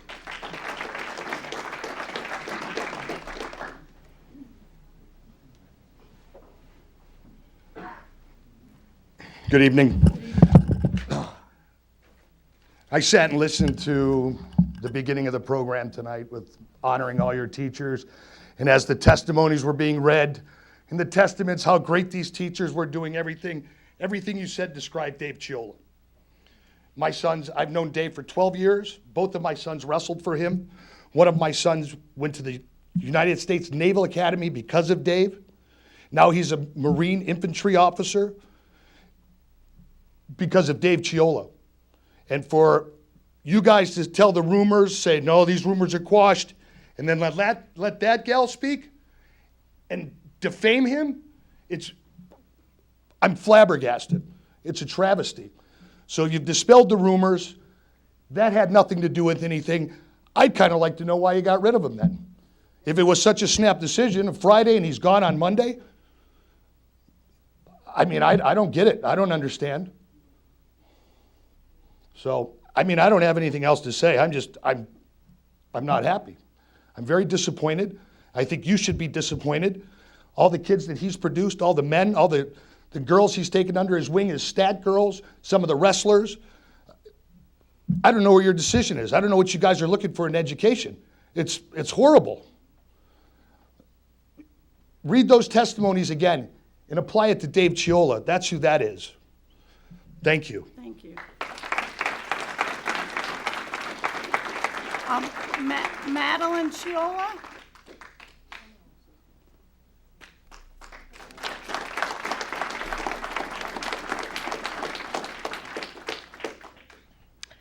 I'm gonna try not cry because after everything that just happened, it's gonna be pretty tough.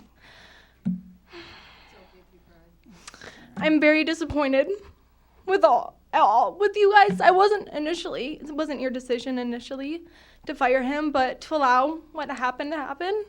It wasn't the time, it wasn't the place. What were you, anybody to gain from that? And this is a public hearing, a board meeting. So anybody can hear that, and rumors are gonna spread. And you guys could have stopped that, but you decided not to. And that's very disappointing, but I'm not gonna focus on that right now because ever since I was a baby, I mean before I was born, obviously my dad's been coaching, but my whole life I've seen him coach, and I've grown up with him being a wrestling coach. That to me is one of his biggest identity traits other than being my father. And I was dragged to the meets and the tournaments and the practices, and I'm in the uniform room, and I'm stuck in there for a couple hours, but I never really cared because I knew how much he loved his job and how much he loved his wrestlers and how big of an impact he was having on them. I saw that from such a young age. I mean, you could just see how much his kids adored him. I mean, maybe he has a tough demeanor, but you can always tell how big of a heart he has. And I've seen that my whole life. And when I found out that he got fired, it broke my heart. And I think every day since I found out, I've cried about it because I knew it was wrong. I knew it wasn't fair. And I knew that wrestlers are now going to suffer because of it. Men that, could have had his influence and his guidance aren't going to have that now. And I think that's wrong. And I think the fact that you guys won't address it, because I've tried to reach out to people about it and nobody will contact me back. They say, they don't want rumors being spread, but then rumors are spread and nobody's talking about it, and you guys are promoting the new coach and acting like the old coach never existed, and I think that's wrong, and I think you guys need to address what you've done, but I think you're not because you know that it was the wrong decision, and you don't want to admit that you made a mistake, and I think that's sad, and that's wrong, and it's not what we should be teaching these kids. You should be teaching these kids to have integrity, to take accountability for your decisions, and you guys could have rectified this, but you're choosing not to. You're choosing to pretend like this isn't happening, and it's wrong. And I know the man that my father is. Everybody here is. If you know about the rumors online, I'm sure you've seen all the other great comments that have been said about him, how much this is tearing apart the community. And I think if you really cared about the community, you would do something to rectify this. But who knows if you will. So that's all I have to say.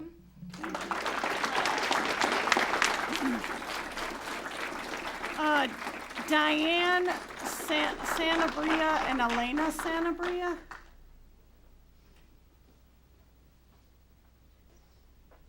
Hi, my name is Elena Sanabria. I'm a former wrestler from Franklin. I wrestled for Franklin throughout high school and throughout middle school. I actually started wrestling when I was 9. Chiola is the reason that I'm the person I am today. Throughout my time throughout wrestling, I have had self-doubts whether I should continue on with wrestling. I remember in 8th grade, I wrestled in 7th. In 8th grade, I remember quitting. I thought, I can't do this. Why would I wrestle? I remember Chiola coming up to me and saying to me, he will make me captain and help me become a better person and apply my role towards other wrestlers. I remember wrestling throughout high school and statting for him, and he is the reason I'm the person I am today. I went to states my sophomore year, my senior year. He was always there for me in my corner. He is the person I listen to and the person that inspires me to be a better person. I remember there were times where I would see students coming into his classroom and their grades were not doing the best. I remember him pushing those students to get their grades up by either talking to, teachers or having other like partners or people help them out. He encouraged us to do good in school. He encouraged us to do good in the room. I've known this man for a long time. He has by far been the most inspirational man to me compared to any other male figure in my life. It is disappointing to have someone speak upon him like that. I've known him. I hope you take that into consideration. Thank you. I just want to say that originally I had put my name in because I didn't know if she was going to be able to come. But I am her mom, and he is not just a coach. He's like a father figure to her. He has been so important to her. He's always been there for her. It wasn't just during wrestling season. If she had a problem, she could talk to him. It's still to this day. Like, even when she was applying to U of M, she was writing essays and she said, hey, can you look over it for me? Sure, no problem. He goes above and beyond. He is not just a wrestling coach. He does so much more for those students. And even when they finish high school, they still have an influence. He still has an influence on them. Okay. Thank you. Thank you. Our next speaker is Miles Kwiatkowski. Miles?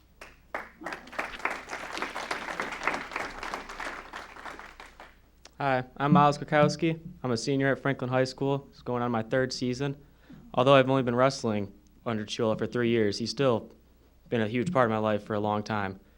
He's more than just a coach to me. He's kind of more like family. And I would just like to ask you guys as the school board, how come you'd let our athletic director fire him without taking into consideration of not one single student or one single parent, and you guys just let that slide? I would also just like to say that he's changed many people's lives, and he's just been an amazing coach. And as you can see, all these people here came to support him. And there's not one person here that came to say something against him, besides the crazy people that were behind me. And that's all I got to say. Thank you. The next speaker is Jackie Thomason. Jackie Thomason, is she in the? Yeah, I do see that one. Jackie Thomason. I guess, I don't know, that doesn't, I think that's the end. Okay. Yeah, that's not, it's not one of ours. Okay. All right, that completes the audience communications for this evening. We are going to go ahead and move on to item 4, our consent agenda. And may I have a motion, please? President Bradford. Mrs. Acosta. Move that the Board of Education of the Livonia Public Schools School District approve the following consent agenda items as recommended by the superintendent. 5A, minutes of the regular meeting of October 21st, 2024. Support. We have a motion by Mrs. Acosta, supported by Mrs. Jarvis for our consent agenda. Is there anybody, member of the board, that wishes to remove any items from the consent agenda? Seeing none, we have a motion by Mrs. Acosta, supported by Mrs. Jarvis for the consent agenda. Mrs. Acosta, would you take the roll, please? Mrs. Jarvis. Yes. Mrs. Frank. Yes. Mrs. Burton. Yes. Mr. Johnson. Yes. Mrs. Acosta says yes. President Bradford. Yes, and that motion carries. Moving on to item 6, business matters. 6A, the approval of the 2025 bond renovation bid packet. May I have a motion, please? President Bradford.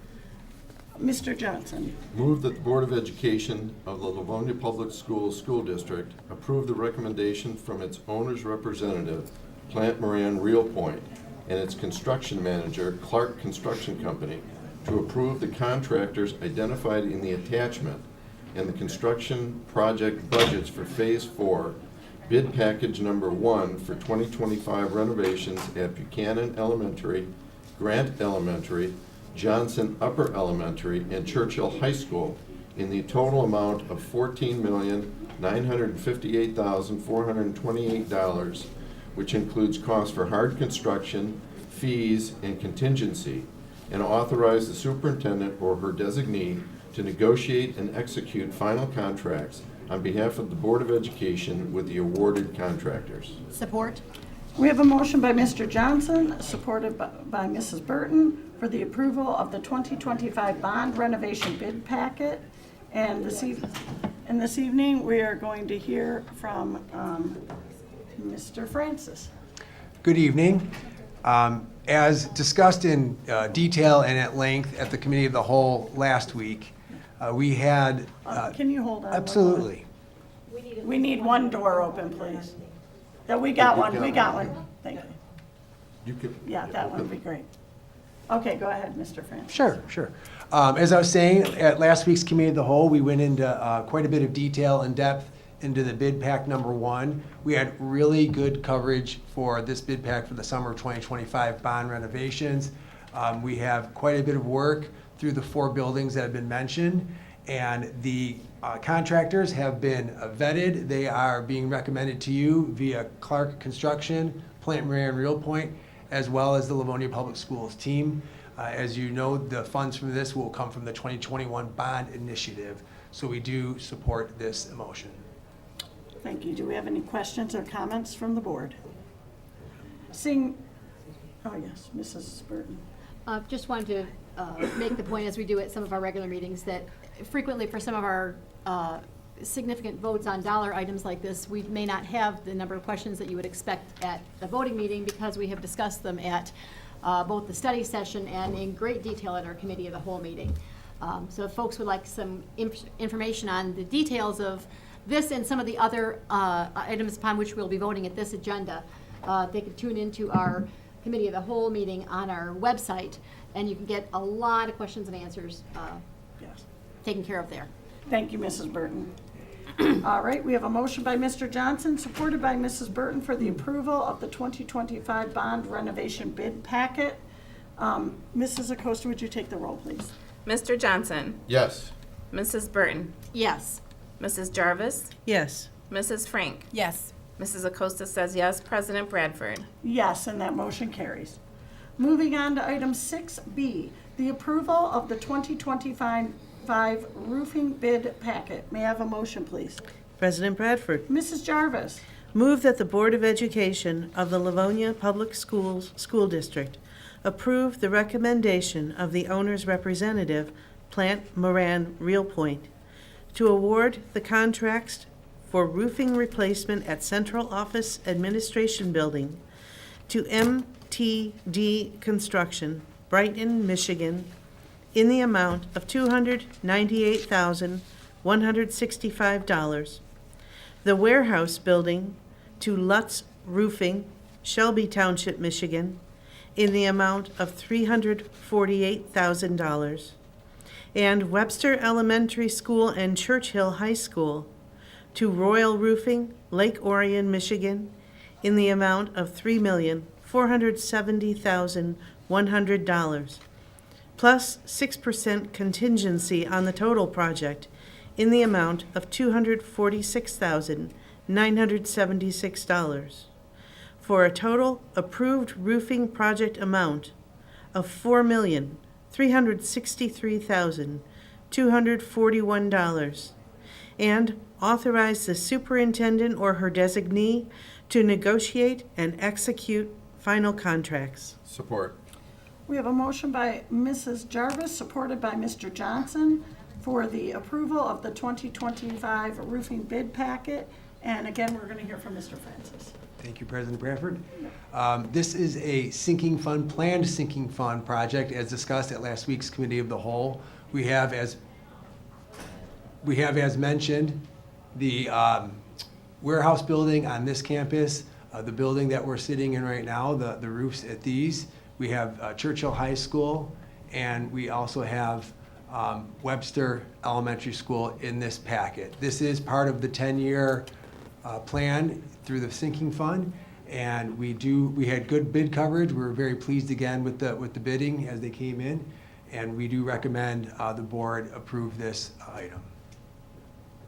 Thank you. Mr. Francis, do we have any questions or comments from the board? Mrs. Frank. Thanks. I agree with what Mrs. Burton said earlier. We had a lot of discussion about it back at the meeting. It's a large dollar item, but it covers many schools. And one of the things that we want to do to be fiscally responsible is to make sure we're taking care of the buildings that we have entrusted to us. And so we need to take care of them. It is a large number. It does cover many, many buildings. And so in order to take care of them, they do need to be re-roofed. And like you said, it is part of our 10-year process. And if I may piggyback on that, as we talked about the committee of the whole, we had such good coverage and such good numbers that came in under budget. We were able to accept an alternate at Churchill High School to get more square footage completed in the summer of '25, still within and in fact under the original budget. So you're correct. This was a successful bid, and we're looking very much forward to this project if the board approves it. Thank you. Any other questions or comments? Seeing none, we have a motion by Mrs. Jarvis, supported by Mr. Johnson, for the approval of the 2025 roofing bid packet. Mrs. Acosta, would you take the roll, please? Mrs. Jarvis? Yes. Mr. Johnson? Yes. Mrs. Acosta says yes. Mrs. Frank? Yes. Mrs. Burton? Yes. President Bradford? Yes, and that motion carries. Moving on to item 6C, the approval of purchase of high school fieldhouse equipment. May I have a motion, please? President Bradford. Mrs. Frank. Move that the Board of Education of the Livonia Public Schools School District approve the purchase and installation of 6 portable basketball hoops and removal and replacement of 1 ceiling-hung volleyball system with a side-lifting multi-sport practice batting cage at each of Churchill High School, Franklin High School, and Stevenson High School from Behrman and Associates, Inc., Genesis, Michigan, for a total project cost of $343,300, which includes a 3% contingency.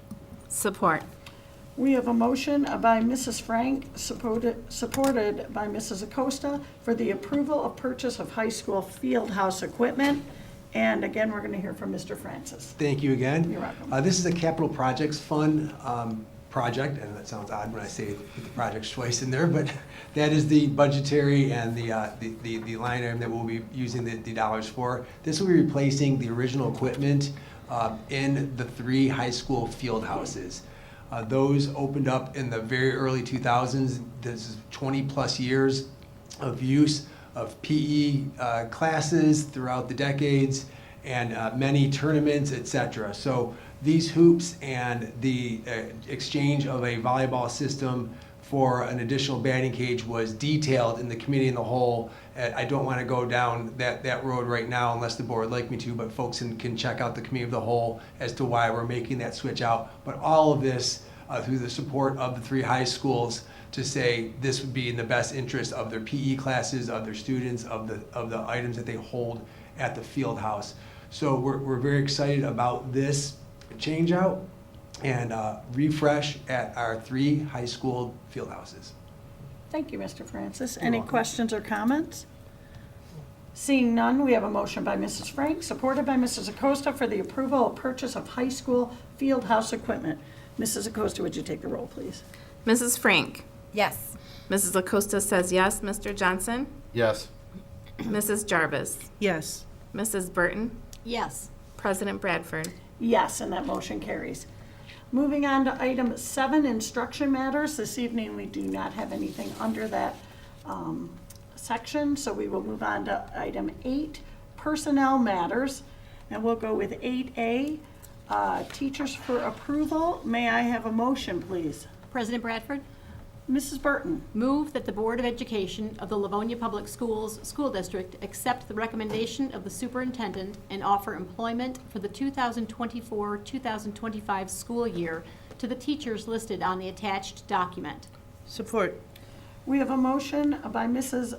Burton, supported by Mrs. Jarvis, for teachers for approval. And this evening, we're going to hear from Mr. Abate. Yes, thank you very much. The new staff members we are presenting to the board this evening fill needs in special education and also instruction for English language learners. They're all very well qualified to fill their respective positions, and we're confident they will perform at a high level and represent LPS in a manner that's consistent with our shared vision and collective commitments. The positions have also been included in the 24-25 budget. We are pleased to be recommending these talented professionals to join the LPS family, and with your approval, we're excited to have them working with our students. Thank you. Any questions or comments? Congratulations. And we will go ahead, and we have a motion by Mrs. Burton, supported by Mrs. Jarvis for teachers for approval. Mrs. Acosta, would you take the roll, please? Mrs. Burton? Yes. Mrs. Jarvis? Yes. Mrs. Frank? Yes. Mr. Johnson? Yes. Mrs. Acosta says yes. President Bradford? Yes, and that motion carries. Moving on to item 8B, teacher for tenure. May I have a motion, please? President Bradford? Mrs. Acosta. Move that the Board of Education of the Livonia Public Schools School District accept the recommendation of the superintendent and acknowledge that tenure status has been granted to the following teacher, effective on the respective date. Ashley Docking, November 1st, 2024. Support. We have a motion by Mrs. Acosta, supported by Mrs. Burton, for teachers for tenure, and we're going to hear from Mrs. Keats. Yes, thank you. Yeah. Our teacher for tenure on this agenda has successfully completed the district's requirements for probationary teachers, including years of service, evaluations of overall performance, and documentation of student growth. We have carefully reviewed all supporting materials along with the recommendation of our school administration and have verified that she should be granted tenure status with the Livonia Public Schools. We wish to offer our congratulations for reaching this milestone and look forward to her continued success working in LPS. Thank you. Any questions or comments? Congratulations. Congratulations. All right. We have a motion by Mrs. Acosta, supported by Mrs. Burton, for teachers for tenure. Mrs. Acosta, would you take the roll, please? Mrs. Burton? Yes. Mrs. Frank? Yes. Mrs. Jarvis? Yes. Mr. Johnson? Yes. Mrs. Acosta says yes. President Bradford? Yes, and that motion carries. Moving on to item 8C, leaves of absence. May I have a motion, please? President Bradford, Mr. Johnson. move that the Board of Education of the Livonia Public Schools School District accept the recommendation of the superintendent and approve the request for a leave of absence as listed below. Mary Baharosian, November 15th, 2024. Tara Forrester, November 15th, 2024. Ashley Straub, November 25th, 2024. Support. We have a motion by Mr. Johnson, supported by Mrs. Frank, for leaves of absence, and this evening we're going to hear from Mr. Abate. Yes, thank you again. So the staff members who have requested leave have done so based on district policy and collective bargaining agreements, and we ask that you please approve the leaves as presented. Thank you. Any questions or comments? Seeing none, we have a motion by Mr. Johnson, supported by Mrs. Frank, for leaves of absence. Mrs. Acosta, would you take the roll, please? Yes. Mr. Johnson? Yes. Mrs. Frank? Yes. Mrs. Burton? Yes. Mrs. Jarvis? Yes. Mrs. Acosta says yes. President Bradford? Yes, and the motion carries. Moving on to item 8D, personnel matters, resignations. That's for board information only. So we will go ahead and move on to item 8E, retirements. May I have a motion, please? President Bradford. Mrs. Jarvis. Move that the Board of Education of the Livonia Public Schools School District adopt the attached resolutions of appreciation for services rendered by Kimberly Cucci, Lynn Dooley, Gail Fedorenko, Beverly Jasko, and David Potes. Support.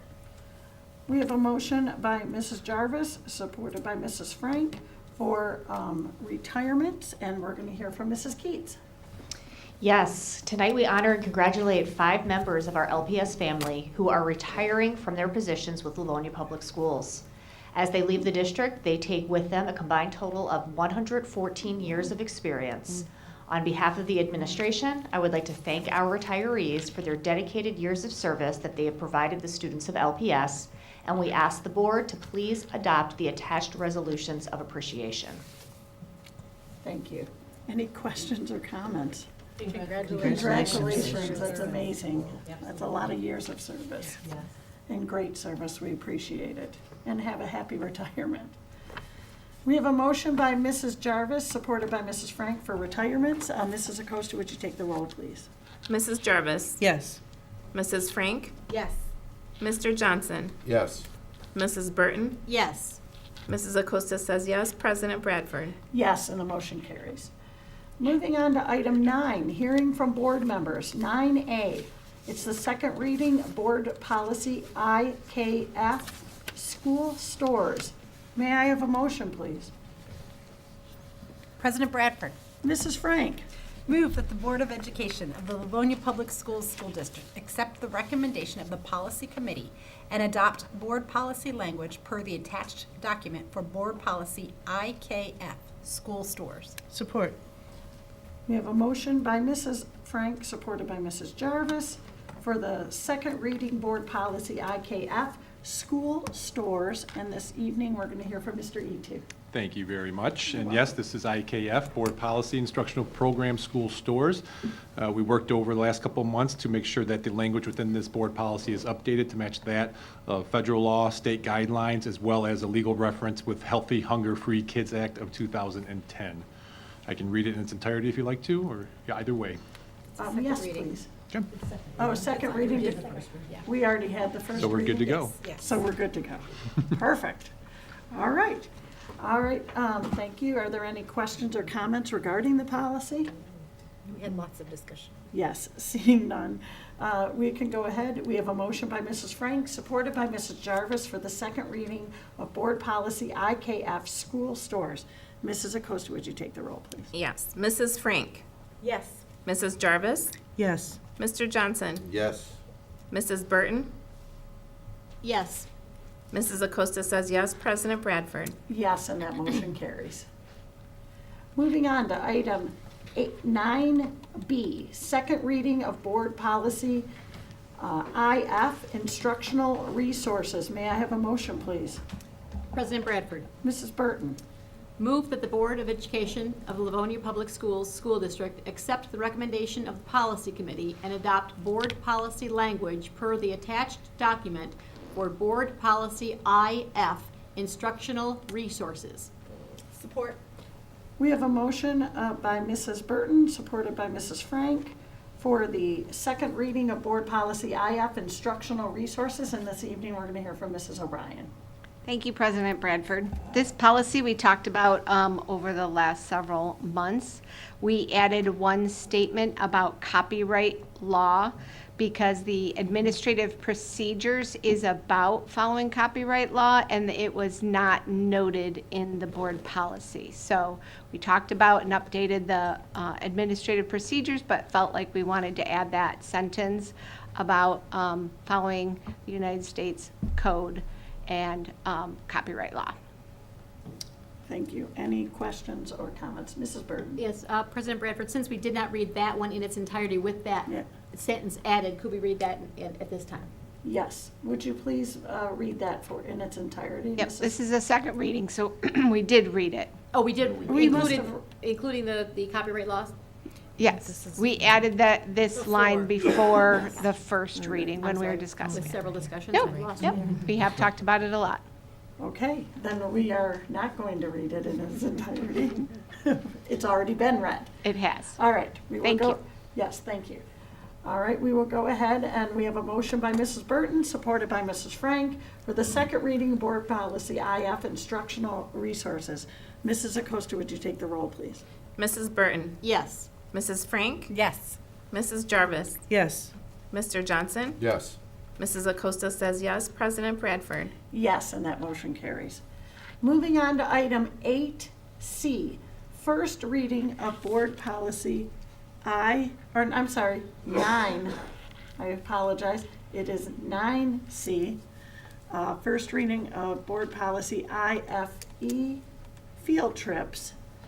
And this evening, we are going to hear from, Mr. Green. Good evening. Good evening, Mr. Green. Hello, everyone. Hello. We've had the great pleasure on November 4th and the 11th to really dig into our field trip Board of Education policy IFE. India Foxtrot Echo. And what we know from the past is that we had good bones to this policy, so there's very slight changes, and I'm going to read those this evening as it is the first reading. And although I don't have to read this in its entirety, we did focus more on our administrative procedures, which will also appear in board policy, that really guide our leaders in the buildings on some of our definitions on field trips and on some of our other processes that we undertake, such as online applications and busing and such. So first of all, I want to thank our teams in our buildings. We get those field trip slips every day online. Our students are doing amazing field trips as we speak, and I want to thank our parent community for chaperoning on those field trips as well, because they're a big part of our school experience, aren't they, as we go through school. So with your permission, I would like to read IFE into record. Yes, please do. Okay. Board Policy IFE was last looked at on January 12th, 2015, revised and updated for December 16th, 2024, instructional program field trips. The Livonia Public Schools School District recognizes that field trips, when used for teaching and learning integral to the curriculum, are an educationally sound and important ingredient in the instructional program of the schools. Properly planned and executed field trips should, A, supplement and enrich classroom curriculum by providing learning experiences in an environment outside the schools or the traditional classroom instruction, in brackets, in-school field trip. B, inspire new interests among students. C, help students relate school experiences to the reality of the world outside of school. D, bring the resources of the community, natural, artistic, industrial, commercial, technological, governmental, recreational, educational, within the student's learning experience. And E, afford students the opportunity to study real things and real processes in their actual environment. All field trips must be approved by the building administrator and appropriate director. Those requiring an overnight stay or travel to another state or to Canada require prior approval by the appropriate director. Field trips to a foreign country other than Canada require prior approval by the Board of Education. Thank you. Any questions or comments? Okay, this will go on for a second reading. Oh, Mrs. Frank. I was just going to say, I actually really like the changes that you made after our study session. It's well read, and I appreciate the changes. I'd like to thank our team that represented last week at the Committee of the Whole when I wasn't here with those updates from the study session. Thank you, team. You're welcome. Thank you. That's right. Okay, this will be put on for a second reading at our next regular meeting. Thank you. Thank you. Go Green Mead field trips, they're coming up. Yay. All right, we're moving on to item 9D, hearing from board members. This is a time if any board member wishes to say anything or have any input. Is there anybody who wishes to speak tonight before the board here? Seeing none, we are going on to item 10. We are adjourned for this evening. I wish you a good evening. Good night, everyone.